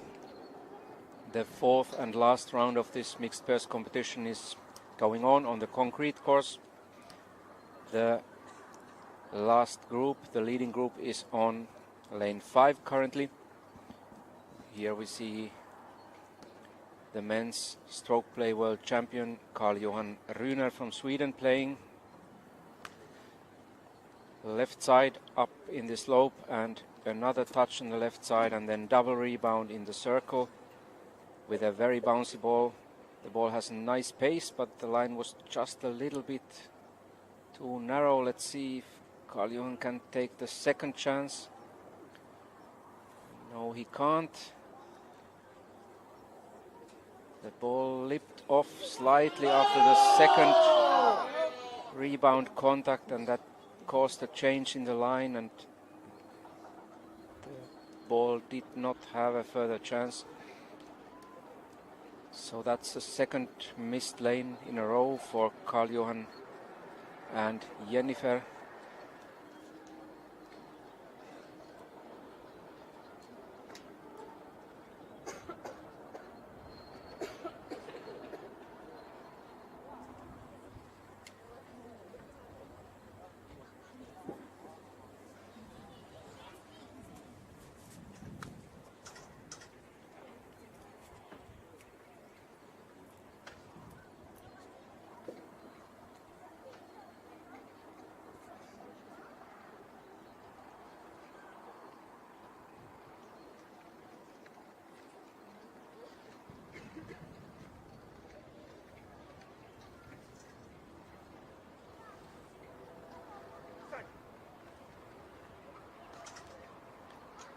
And that was actually not a 2 for them, it was a 3. So we didn't see it in the pictures, but Jennifer missed her first shot. Did not pass the obstacle stones, so Carl-Johan had to play the second shot from the tee-off area. And that's a further shot dropped for the team Göransson-Rühner.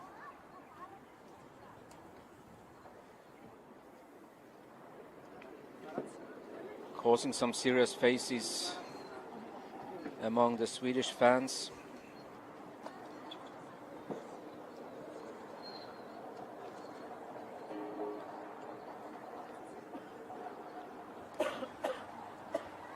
Still having the best start of all the top pairs is Alena Doleželová and Marian Strasko from Czech Republic. Only one miss after 6 lanes.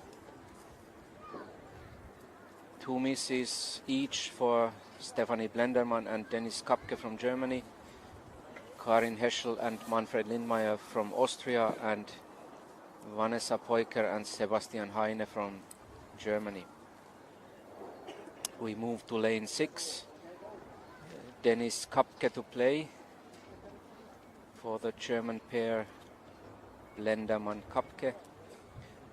Lane 6 is one of the most difficult ones on this course, together with lane 8. Players are using the right side frame in the slope, bringing the ball then over the ditch, passing the hole on the left side and trying to rebound in from there. But the margins for this shot are very small.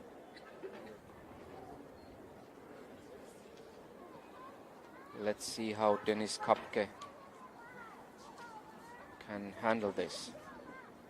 It's not looking too bad, but hitting the hole on the way. Almost even staying directly in the hole. That would be really lucky. But a good try from Dennis after all.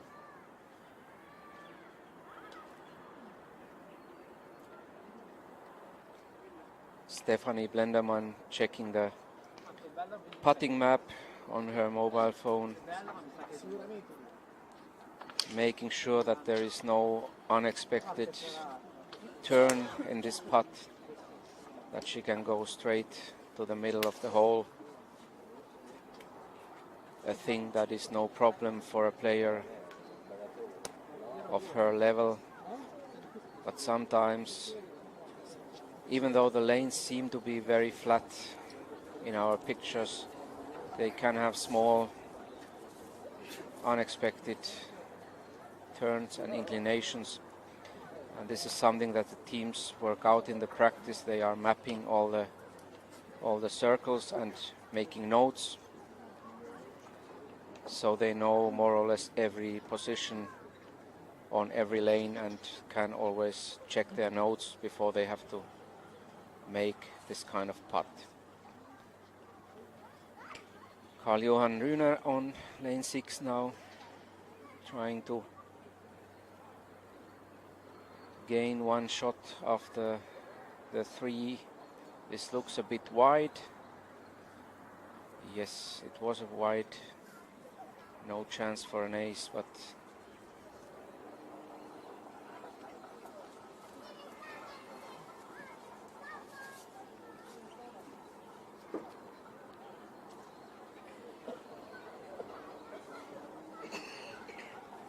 that's a standard 2 for the team. Göransson Rühner from Sweden.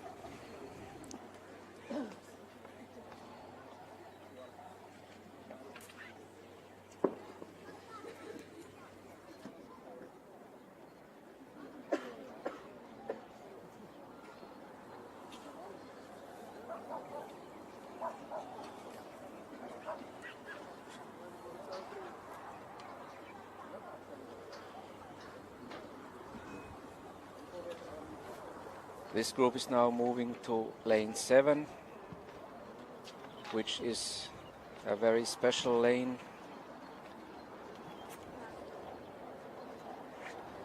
It's different from all other concrete lanes where the players are just putting the ball.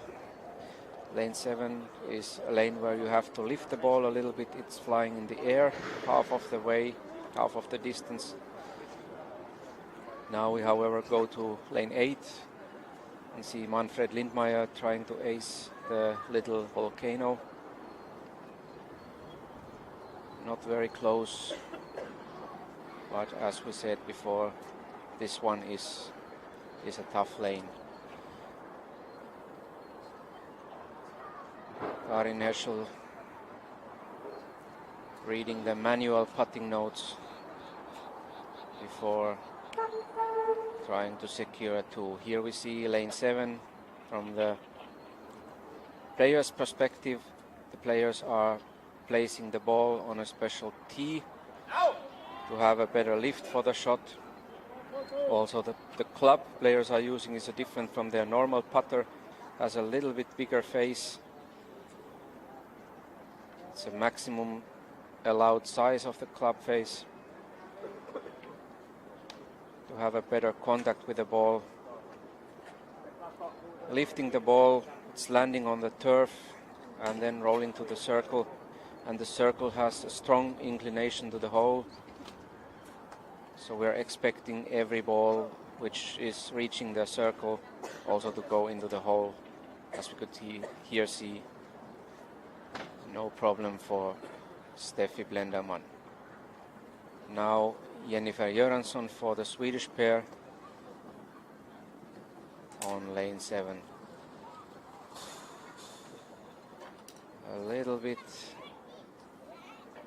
faster, not as smooth as Steffi's shot, but still safe in the circle, no problems. This is a lane that top players expect to ace with 100% certainty. There is a small chance that the ball might stop near the hole, and oh no, it's happening. Exactly this position is possible.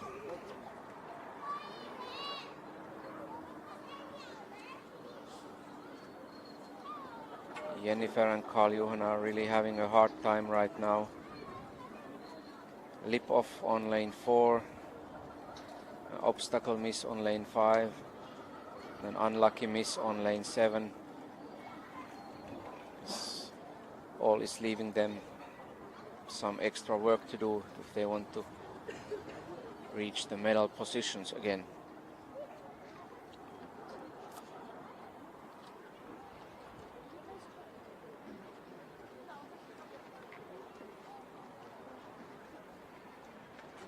At the same time, you can see from my commentary position that the first teams are already reaching the last lanes of the concrete course. So we will be able to finish this round nicely on time today. The last teams have only 11 lanes left to play. So there will be no problems with darkness today.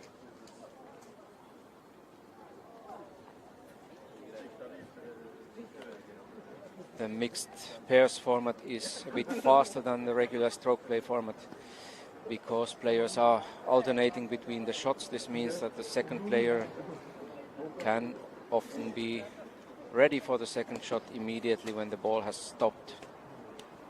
And there's no need for the player to walk to the ball and prepare for the second shot like in the individual stroke play competition.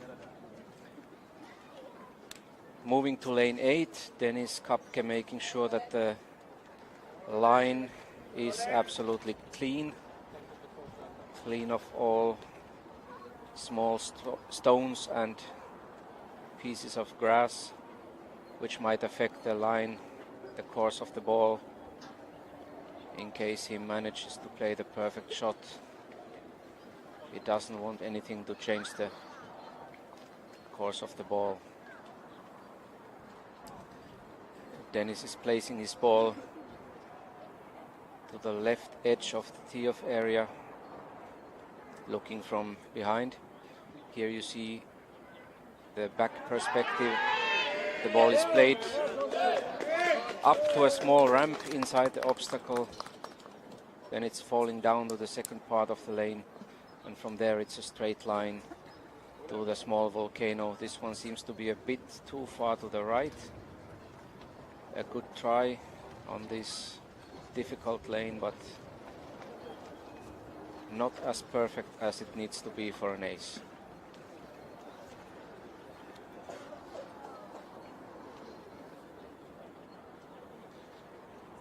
Stephanie Blenderman is marking the ball, cleaning it, making sure that the ball is clean and placing it back to the original position before her putt.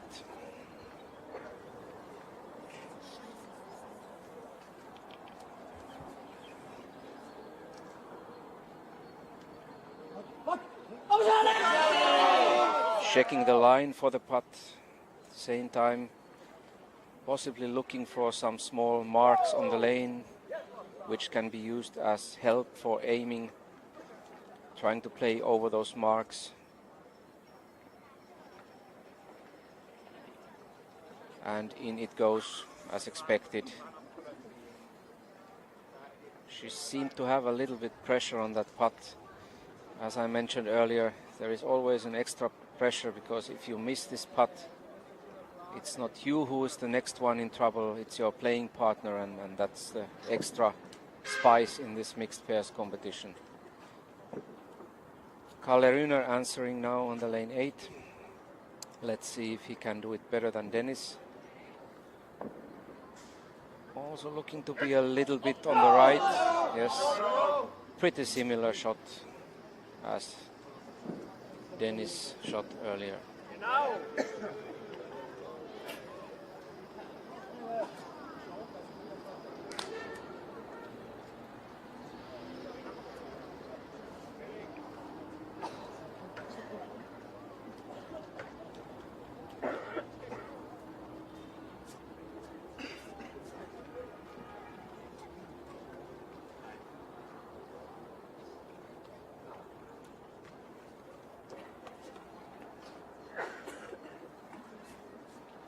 Now Jennifer Göransson from Sweden lining up for her putt after having checked the notes.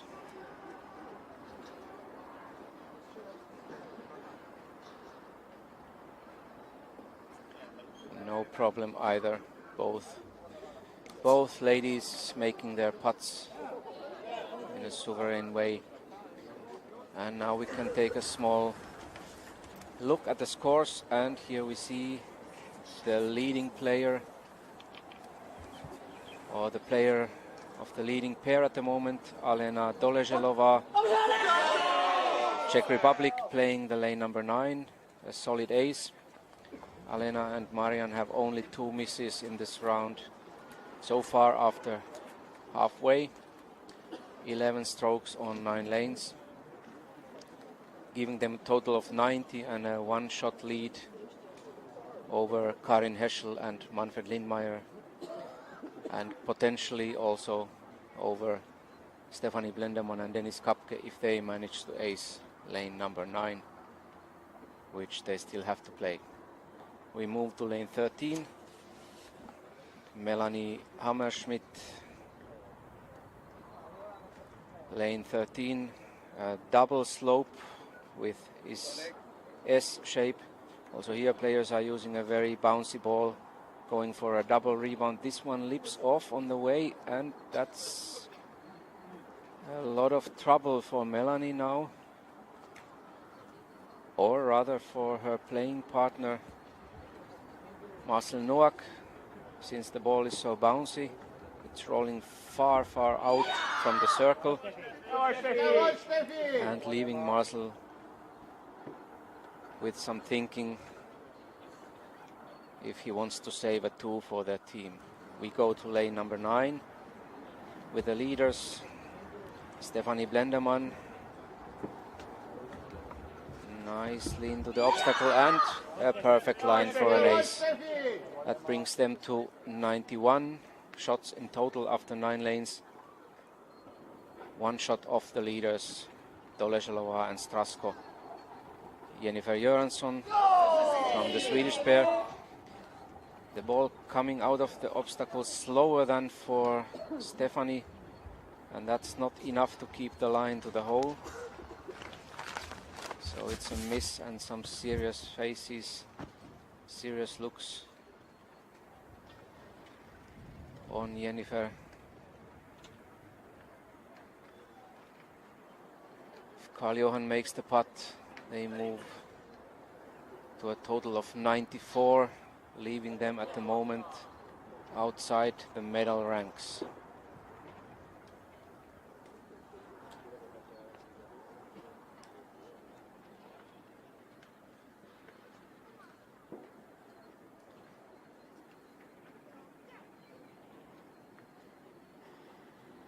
At the same time, outside the picture,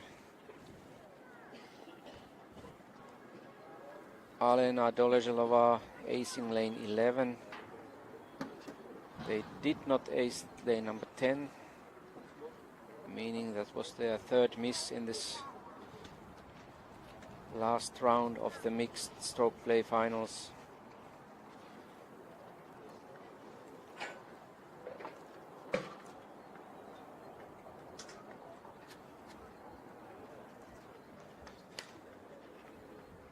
It's a nail-biting excitement among the Czech team members. Monika Minažíková from yesterday's stroke play final. For those who followed us yesterday here in Zhouzhuang, remember Monika, the youth player, making a good performance in the women's stroke play competition.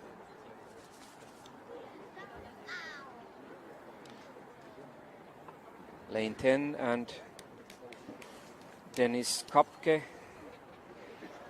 for the German team, Blendermann Kapke.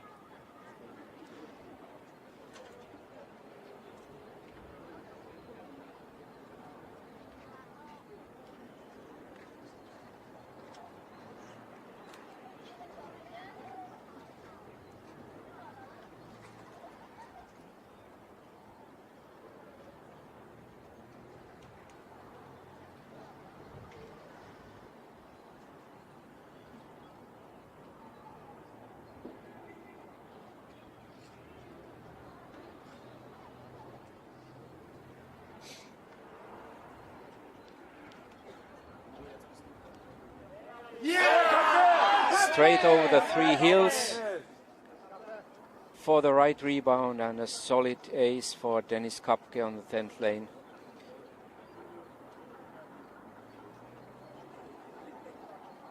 And the battle for gold is definitely still wide open.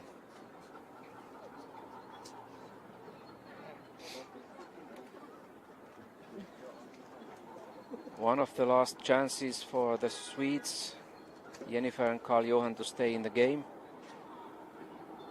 Kalle in turn to play on lane 10.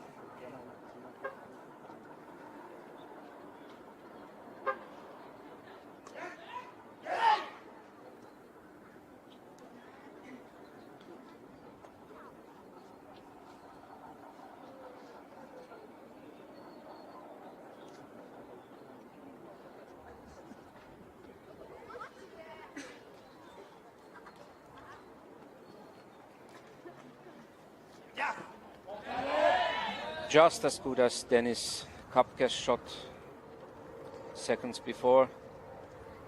In the middle, and a safe ace for Karl-Johan Runer from Sweden.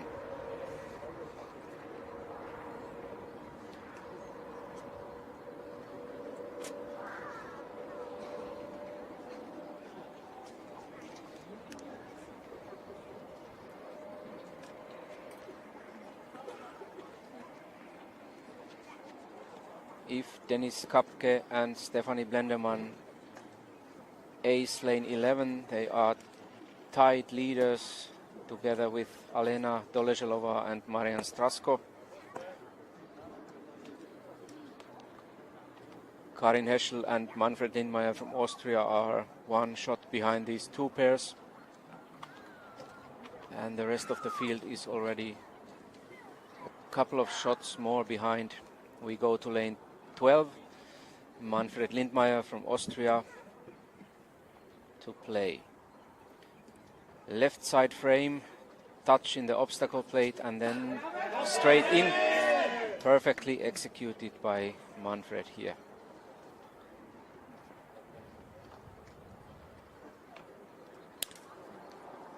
Steffi Blenderman on the easy 11. This should be no problem. And no problem it is indeed. Guaranteed ace for the Germans.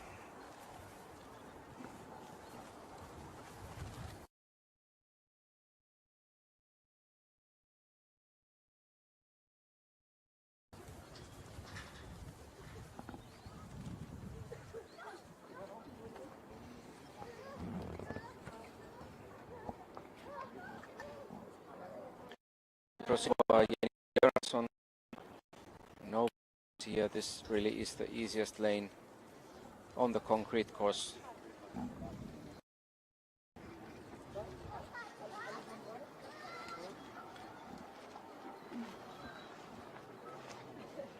As we see Marian Strasko lining up for his shot on lane 12 outside the picture.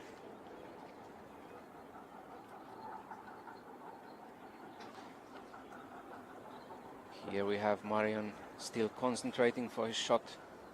Same line than Manfred Lindmeier just played, left side, touch in the obstacle. This one is more on the right. Will it turn back? No, it won't. But there is a rebound chance with a tip off, and Marian is taking that chance and keeping his team in the lead. Czechs and Germans in front, followed tightly by the Austrians.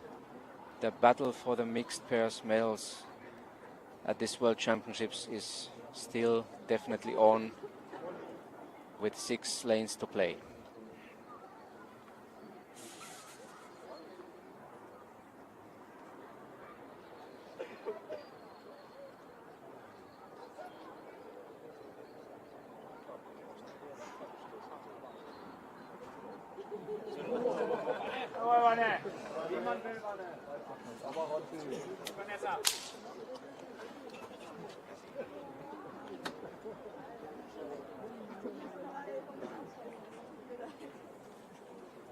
The leading groups have to wait a little bit for the groups ahead of them. The next lane is not free yet, but in the meantime we can tell outside the picture that Linda Lundberg from Sweden is just nicely acing lane 17 and moving to the last lane with her group together with Marek Smejkal and Simona Handlova. Their last lane in this mixed pairs championship, and then it's full concentration for tomorrow's match play tournament.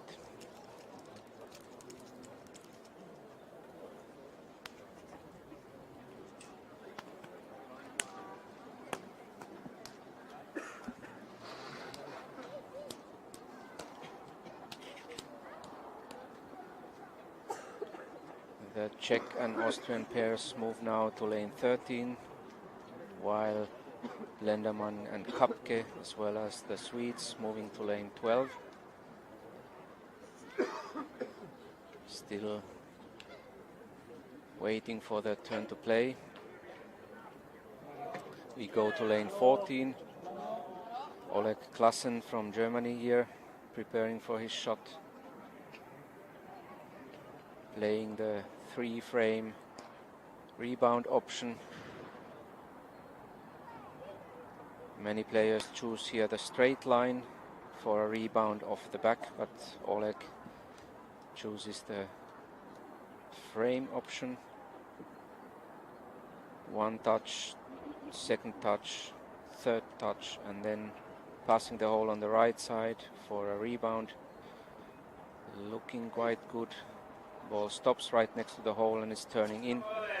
Perfect shot by Oleg Klassen from Germany.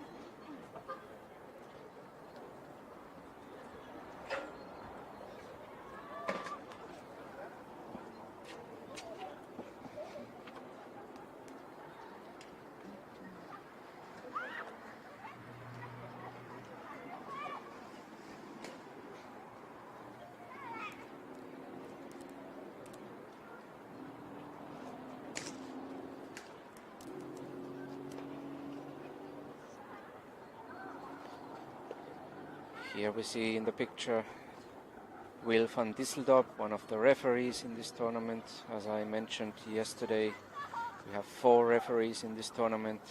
One of them is the head referee, Ari Arenberg from Finland.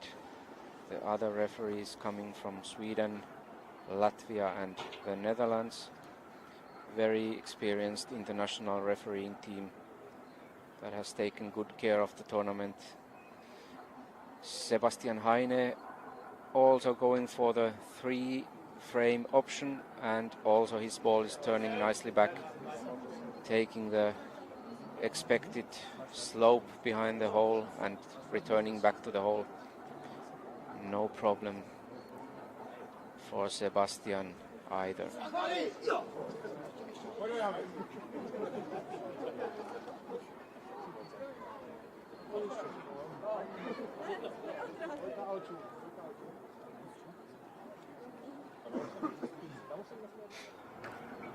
Alena Doleželová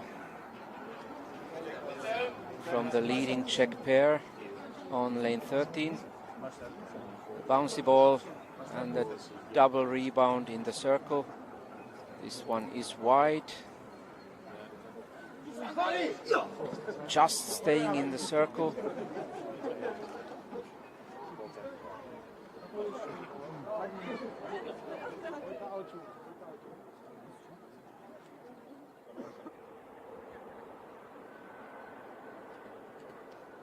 But of course did not go in, and Marian Strasko will make the second putt.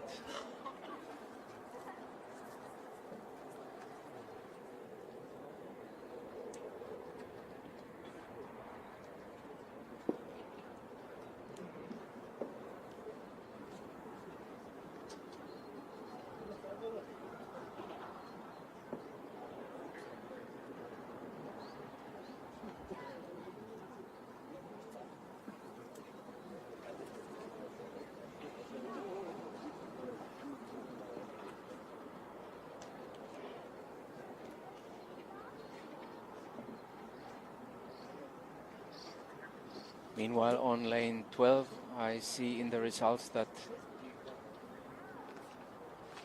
also Dennis Kapke didn't manage to ace it. That means if they ace lane 13, they will still be tied leaders together with the Czechs. Karl-Johan Rühner also not looking happy on the 12, missing his shot and bringing them to the total of 98, 3 shots behind the leaders.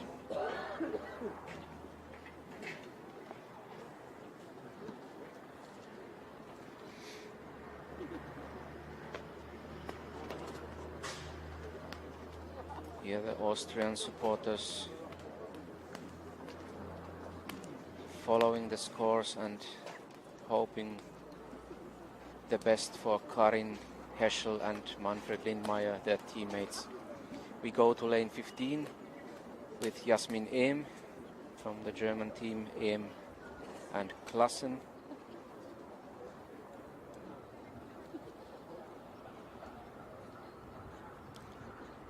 If Oleg's trademark is the Batman cap, you can easily say that Jasmin's trademark is the pink cap. Meanwhile, it's a miss for Jasmin, so Oleg has to step in for the second shot. They are currently in 6th position at a small chance to the medals, but probably that's gone with this miss. In the background we see Manfred Lindmeier playing the 14th, leaving it just a little bit short and the ball's not going in.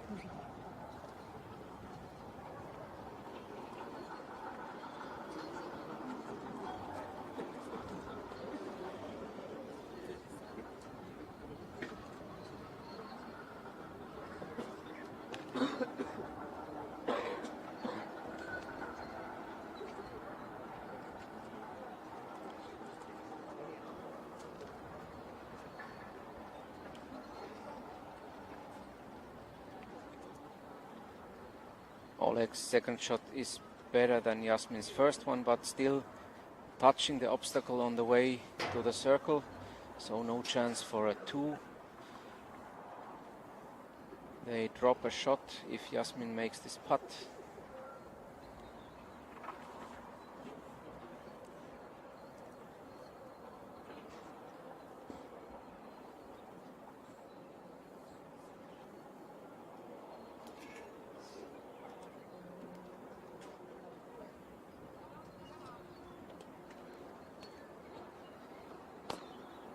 At the same time, Marian Strasko playing lane 14.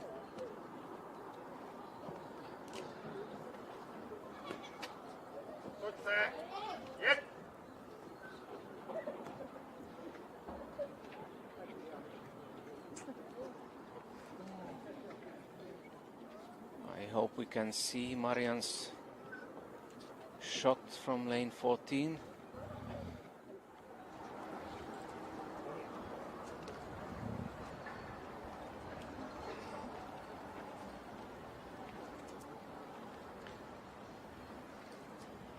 Right now here we see Oleg's emotions after his shot just seconds ago on the 15th. Was a miss for Marian Strasko as well on the 14th, and that leaves the door open for the German pair Blenderman-Kapke to take over the lead alone. As we hear loud cheers from the 13th, and that means Stefanie Blenderman just aced this lane. The cameras are on the 15th. Vanessa Poika. It's a nice looking shot, really good line, but an unlucky lip off there.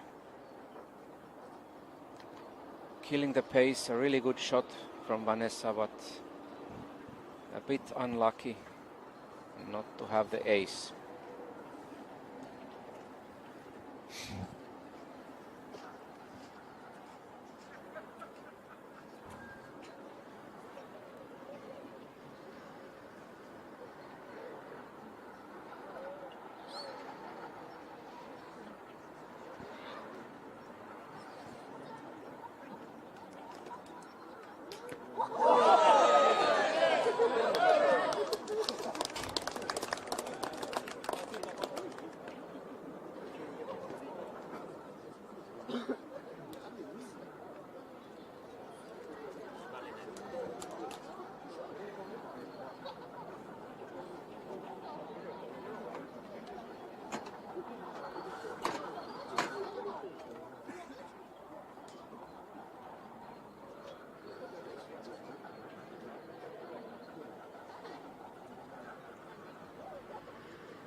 Back in action on 15th, Karin Heschel. Also a very good shot. Dead center, but not staying in the hole for a direct ace. Hoping for the ball to start moving again, but it didn't happen, and Manfred needs to go for a 2. A very good try from the Austrians, but just a narrow miss.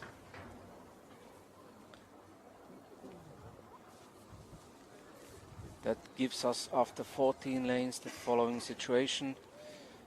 If the German pair Blendermann-Kapke can ace the lane 14, they will take over the lead by 1 point over the Czechs Doleželová and Strasko, who are here now with Alena playing on 15.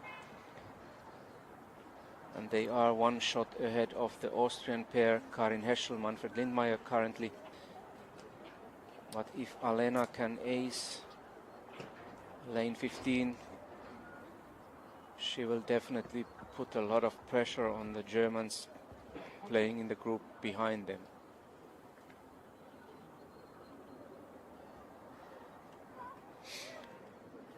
Passing the obstacle, but touching inside, still taking the downslope, so it goes down to the circle. No damage done, but also no ace and no chance to put any pressure on the Germans, who of course were waiting behind them and wanted to see first what Alena is doing on the 15th before Denis Kapke is now lining up for his shot on lane 14.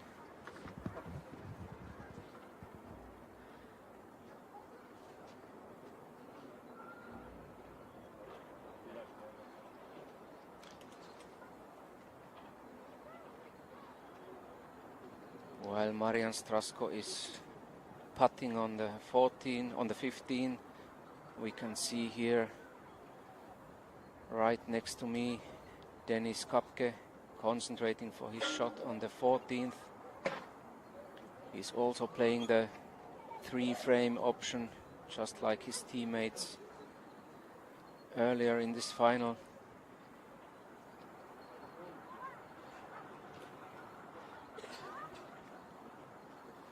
The shot is looking a bit wide, but is still within the margins. And in it goes for Denis Kapke, and that means that the German pair Blendermann-Kapke is taking over the lead in this mixed pair competition. Here we go, replay of Denis' shot.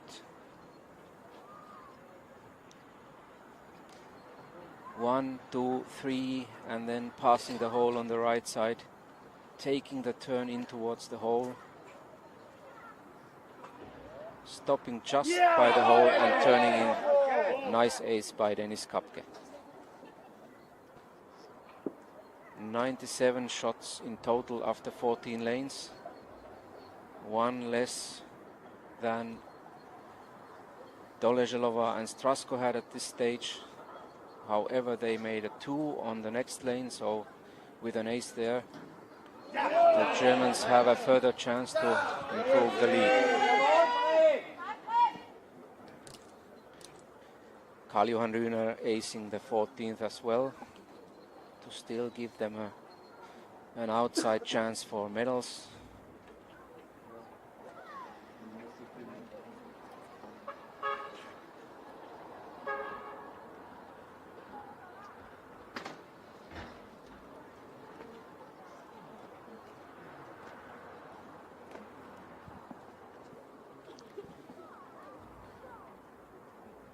Sasa Spreyer and Lukas Neumann watching very carefully.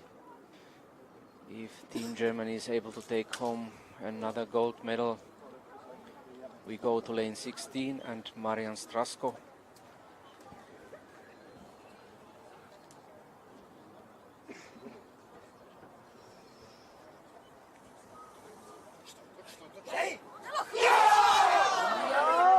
Great shot by Marian, straight in, just slow enough to turn in from left to right.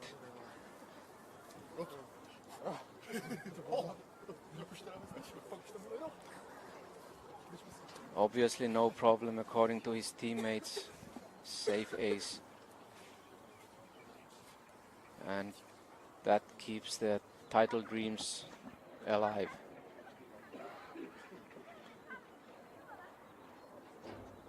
Next up on lane 16, Karin Heschel. At the same time, Steffi Blendermann waiting for her turn on 15.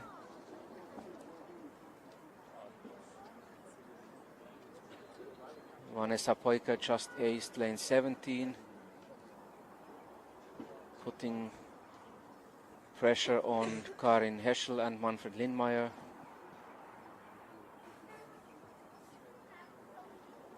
And trying to catch the third place.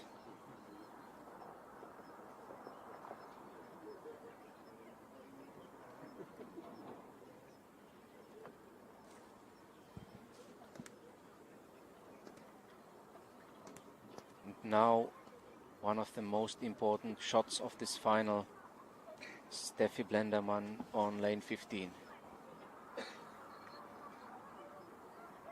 If this one goes in, that's a very strong signal on the way towards the gold. Passing the obstacle, looking good.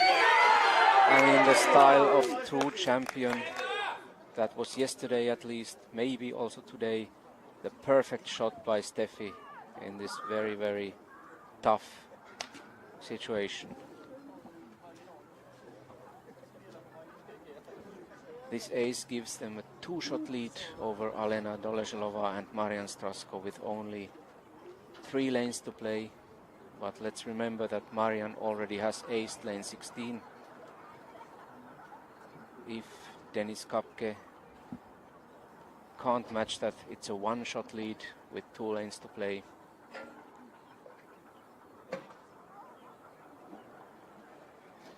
Lane 17 and Karin Heschel.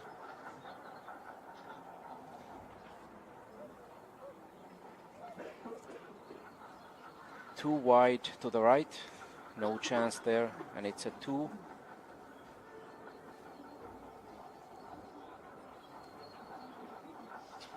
Leaving them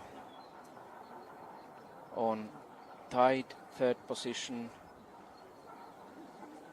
together with the German team, Vanessa Poiker and Sebastian Heine. There Sebastian currently is playing the 18th. So we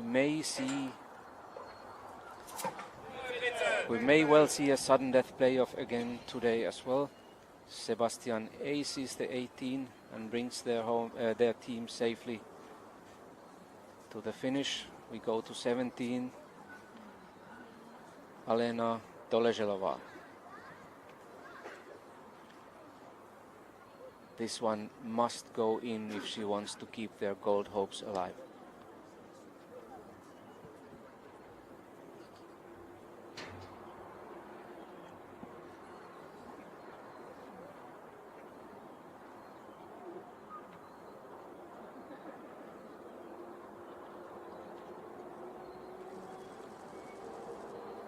bit to the left, but still within the margins. Does it have enough pace?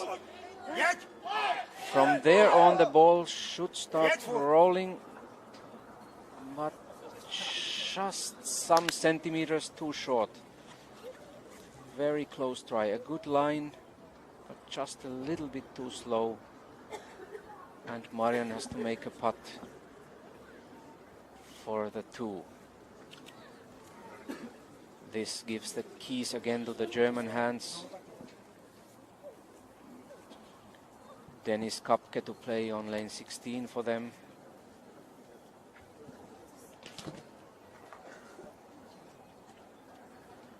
Carefully again cleaning the lane, as the players are using here a very hard ball, which is more sensitive to small stones than soft balls are at this stage of the competition.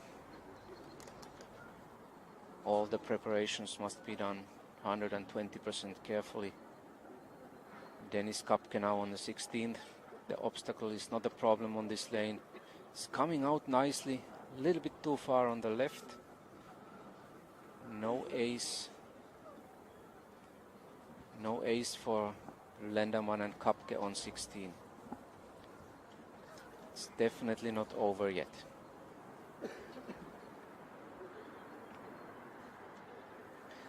Manfred Lindmeier on the 18th.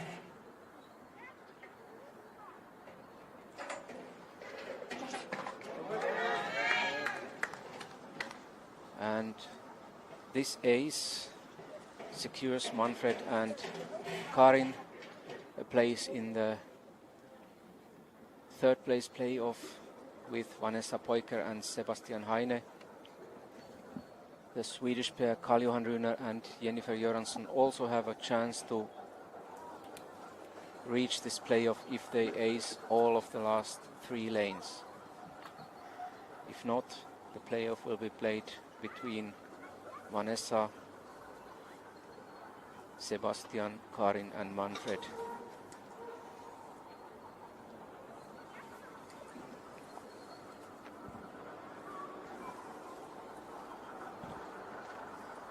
Marian Strasko on the 18 at the same time in the background. Karl-Johan Rühner playing the 16th.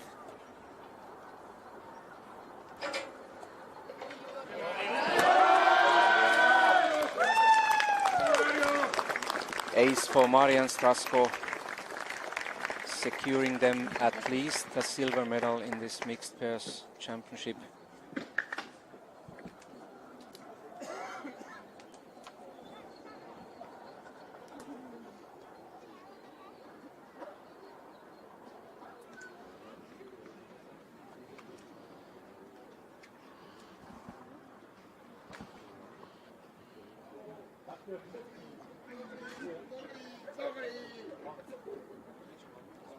At the same time, Karl-Johan could not ace lane 16, so that means no medal to Sweden in this competition.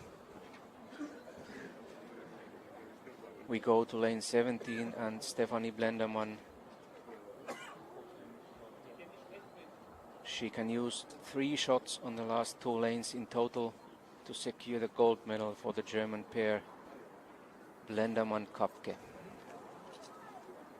She and Dennis together, of course, because she is not playing all the shots on the last 2 lanes.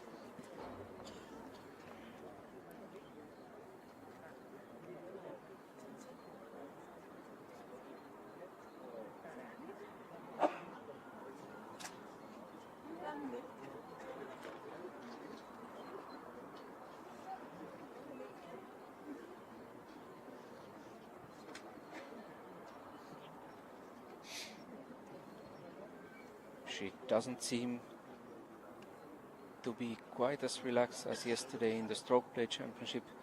There she had a safe lead on the last lanes. Now it's much more closer and tighter about the title.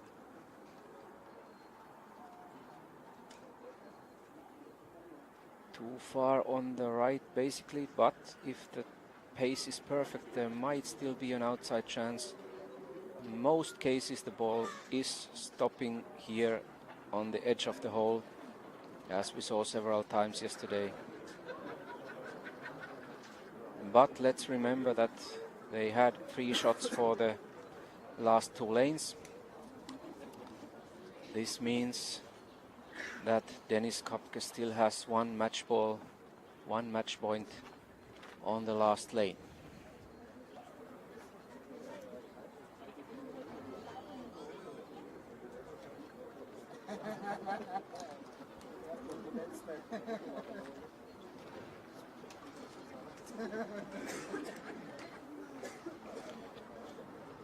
All the spectators are lining up for the last lane. On lane 17 we still have Jennifer Göransson to play. Not playing anymore for the medals, but only for the glory. Certainly wanting to finish the competition in true style. The shot is looking good, nice distance to the hole. Seems to have enough pace. Yes. A solid, perfect ace by Jennifer on the 17th. But all eyes are obviously on the 18th.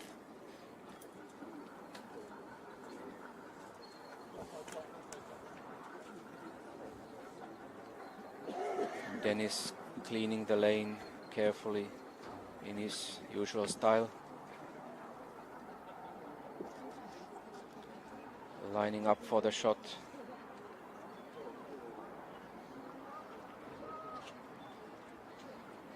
I hope we get the cameras also to the 18th now for possibly the most important, last and most important shot of this competition. Right side shot for Dennis.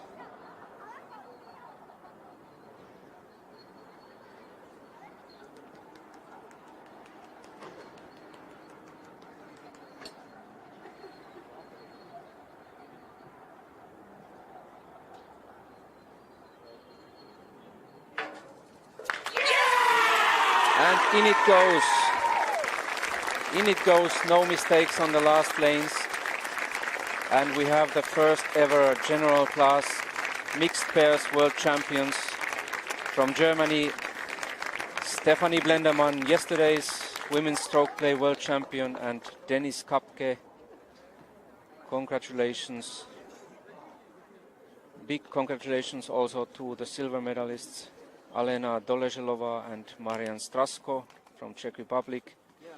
And we will have a 3rd place playoff for the bronze medal between 2 pairs, Vanessa Peuker and Sebastian Heine from Germany, and Karin Heschel, Manfred Lindmeier from Austria. The playoff will take place on the concrete course, and the rules are the same. Players alternate between the shots. Of course, we have still Carl-Johan Rune to play on the 18th before the regular final is finished.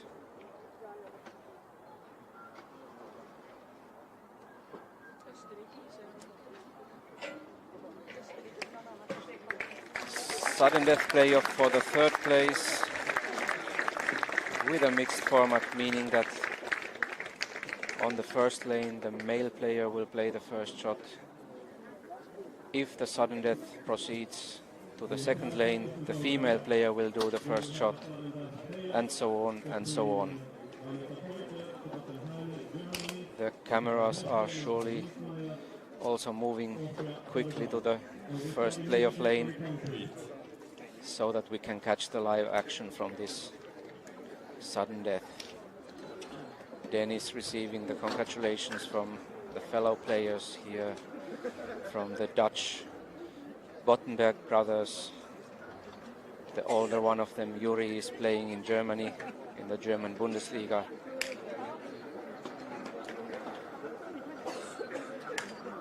It was an exciting final, as expected, since the whole competition was played over 4 rounds. The differences between the teams are usually not big. The top level is very tight. The results, the differences between the teams, pairs and players are very small. So no wonder that again one medal has to be decided in a playoff. All in all, it was a very successful day. First time ever in the general class championships we had mixed pairs. It started with 48 pairs this morning, playing 2 qualifying rounds. Continued with a playoff for the last places in this final, and a couple of hours ago continued with the final rounds, first on felt golf and now on the concrete course. And the last highlight of this competition day will be the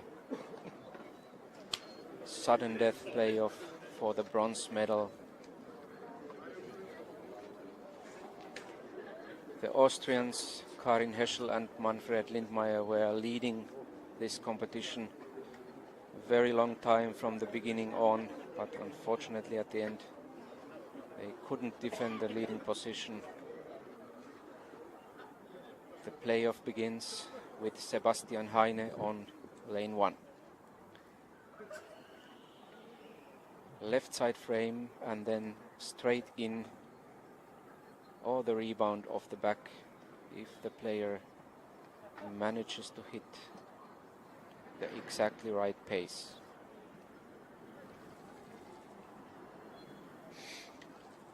Touch on the left, coming off the frame. Not very close to the hole now, it really needs the perfect pace to go in. A bit too far for Sebastian.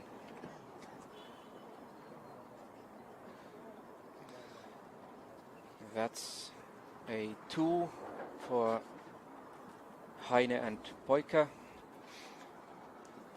And that gives Manfred Lindmeier the first chance to grip the bronze medals.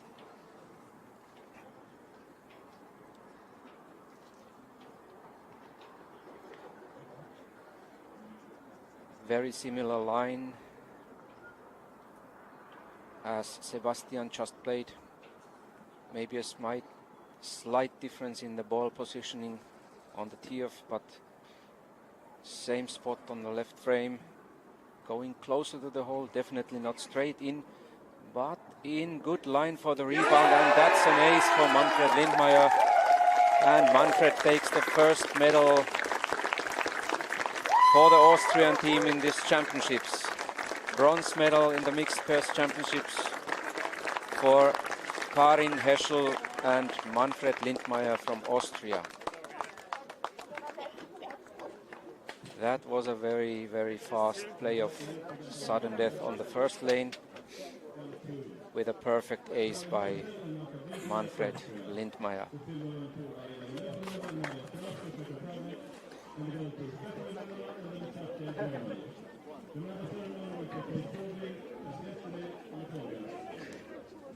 Well-deserved hugs to Karin from her teammate Claudia Grill. The Austrian team always has a very good team spirit, and it's nice that they also could win their first medal in these championships.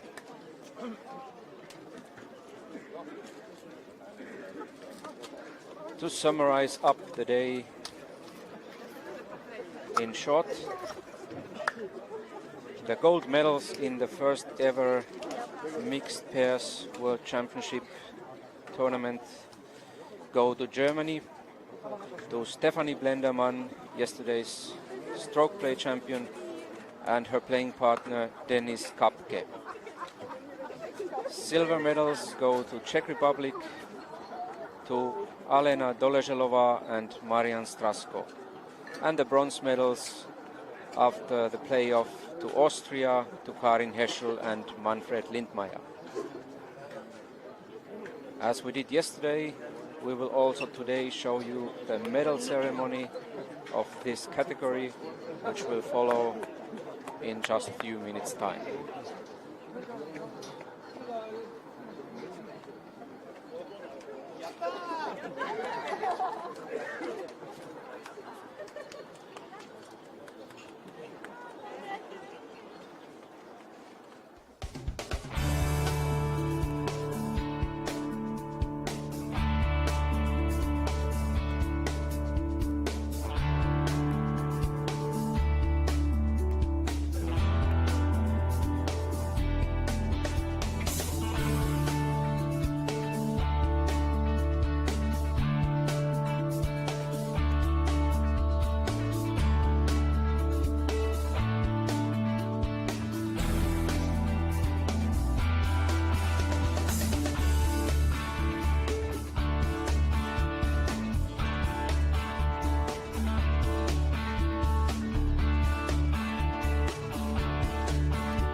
And we are again back in Zhoushuang.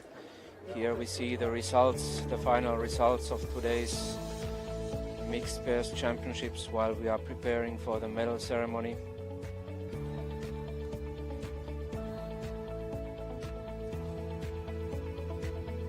On 12th place, the Italian pair Antonella Flamini and Christian Pinton.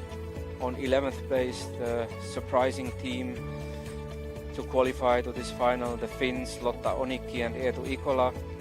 Place 10, Melanie Hammerschmidt and Mazel Noack from Germany. On place 9, Mariel Svensson and Fredrik Persson from Sweden. Fredrik, yesterday's silver medalist in the men's stroke play. On tied 7th place, Linda Lundberg, Patrik Jönsson from Sweden and Jasmin Ehm Oleg Klassen from Germany. On 6th place, after a very good final round, 26-26, Simona Handlova and Marek Smejkal from Czech Republic. On 5th place, the tied leaders after the first final round, Jennifer Göransson and Carl-Johan Runer from Sweden. On 4th place, Vanessa Poiker and Sebastian Heine from Germany. They were defeated in the playoff for bronze medals, defeated by the Austrian pair Karin Heschel and Manfred Lindmeier. Silver medals just one shot behind the winners from Czech Republic, Alena Doleželová and Marian Straško. And the winners and world champions today are the Germans Stefanie Blendermann and Dennis Kapke.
Welcome to today's medal ceremony.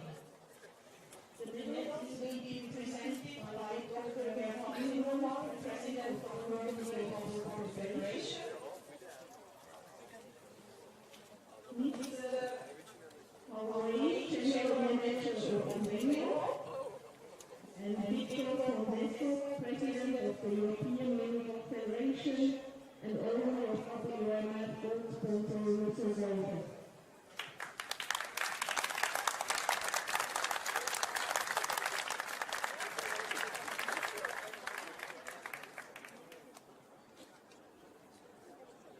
On the third place, with a total score of 105 strokes, Harry Heschel and Martin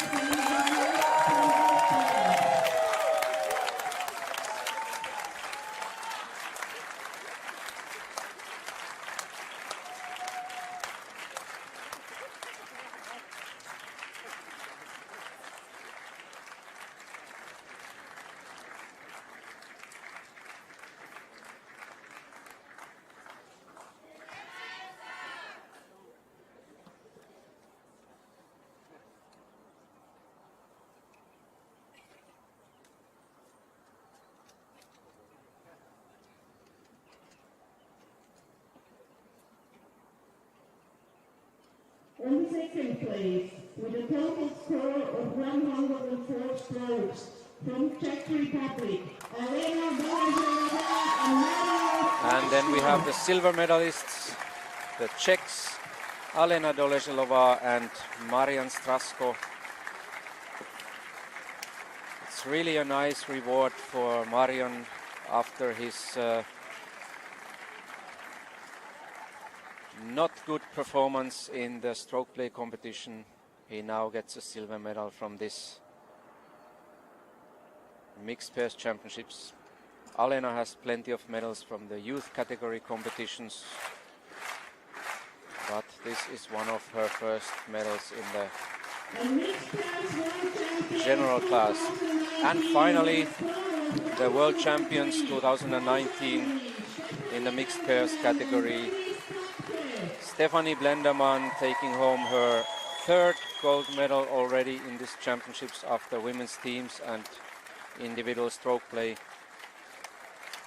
She actually has the chance to go for a perfect four, to repeat what Jennifer Göransson did in the youth category 2 months ago.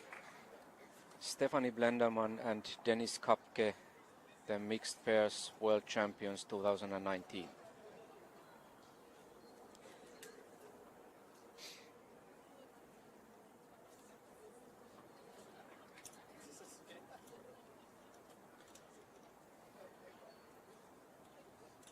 And to honor the winners, we will now hear the national anthem of Germany. National anthem of Germany.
That was the medal ceremony of the Mixed Pairs Championships 2019 at the Mini Golf World Championships in Zhoushuang.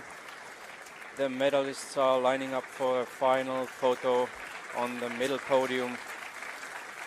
It's time to say thank you for the viewers today, and I hope you will be back with us again tomorrow for the Match Play Championships, and I'm sure we will have more and more exciting and interesting mini golf for you. Thank you for being here today with us. See you tomorrow. Good night from China.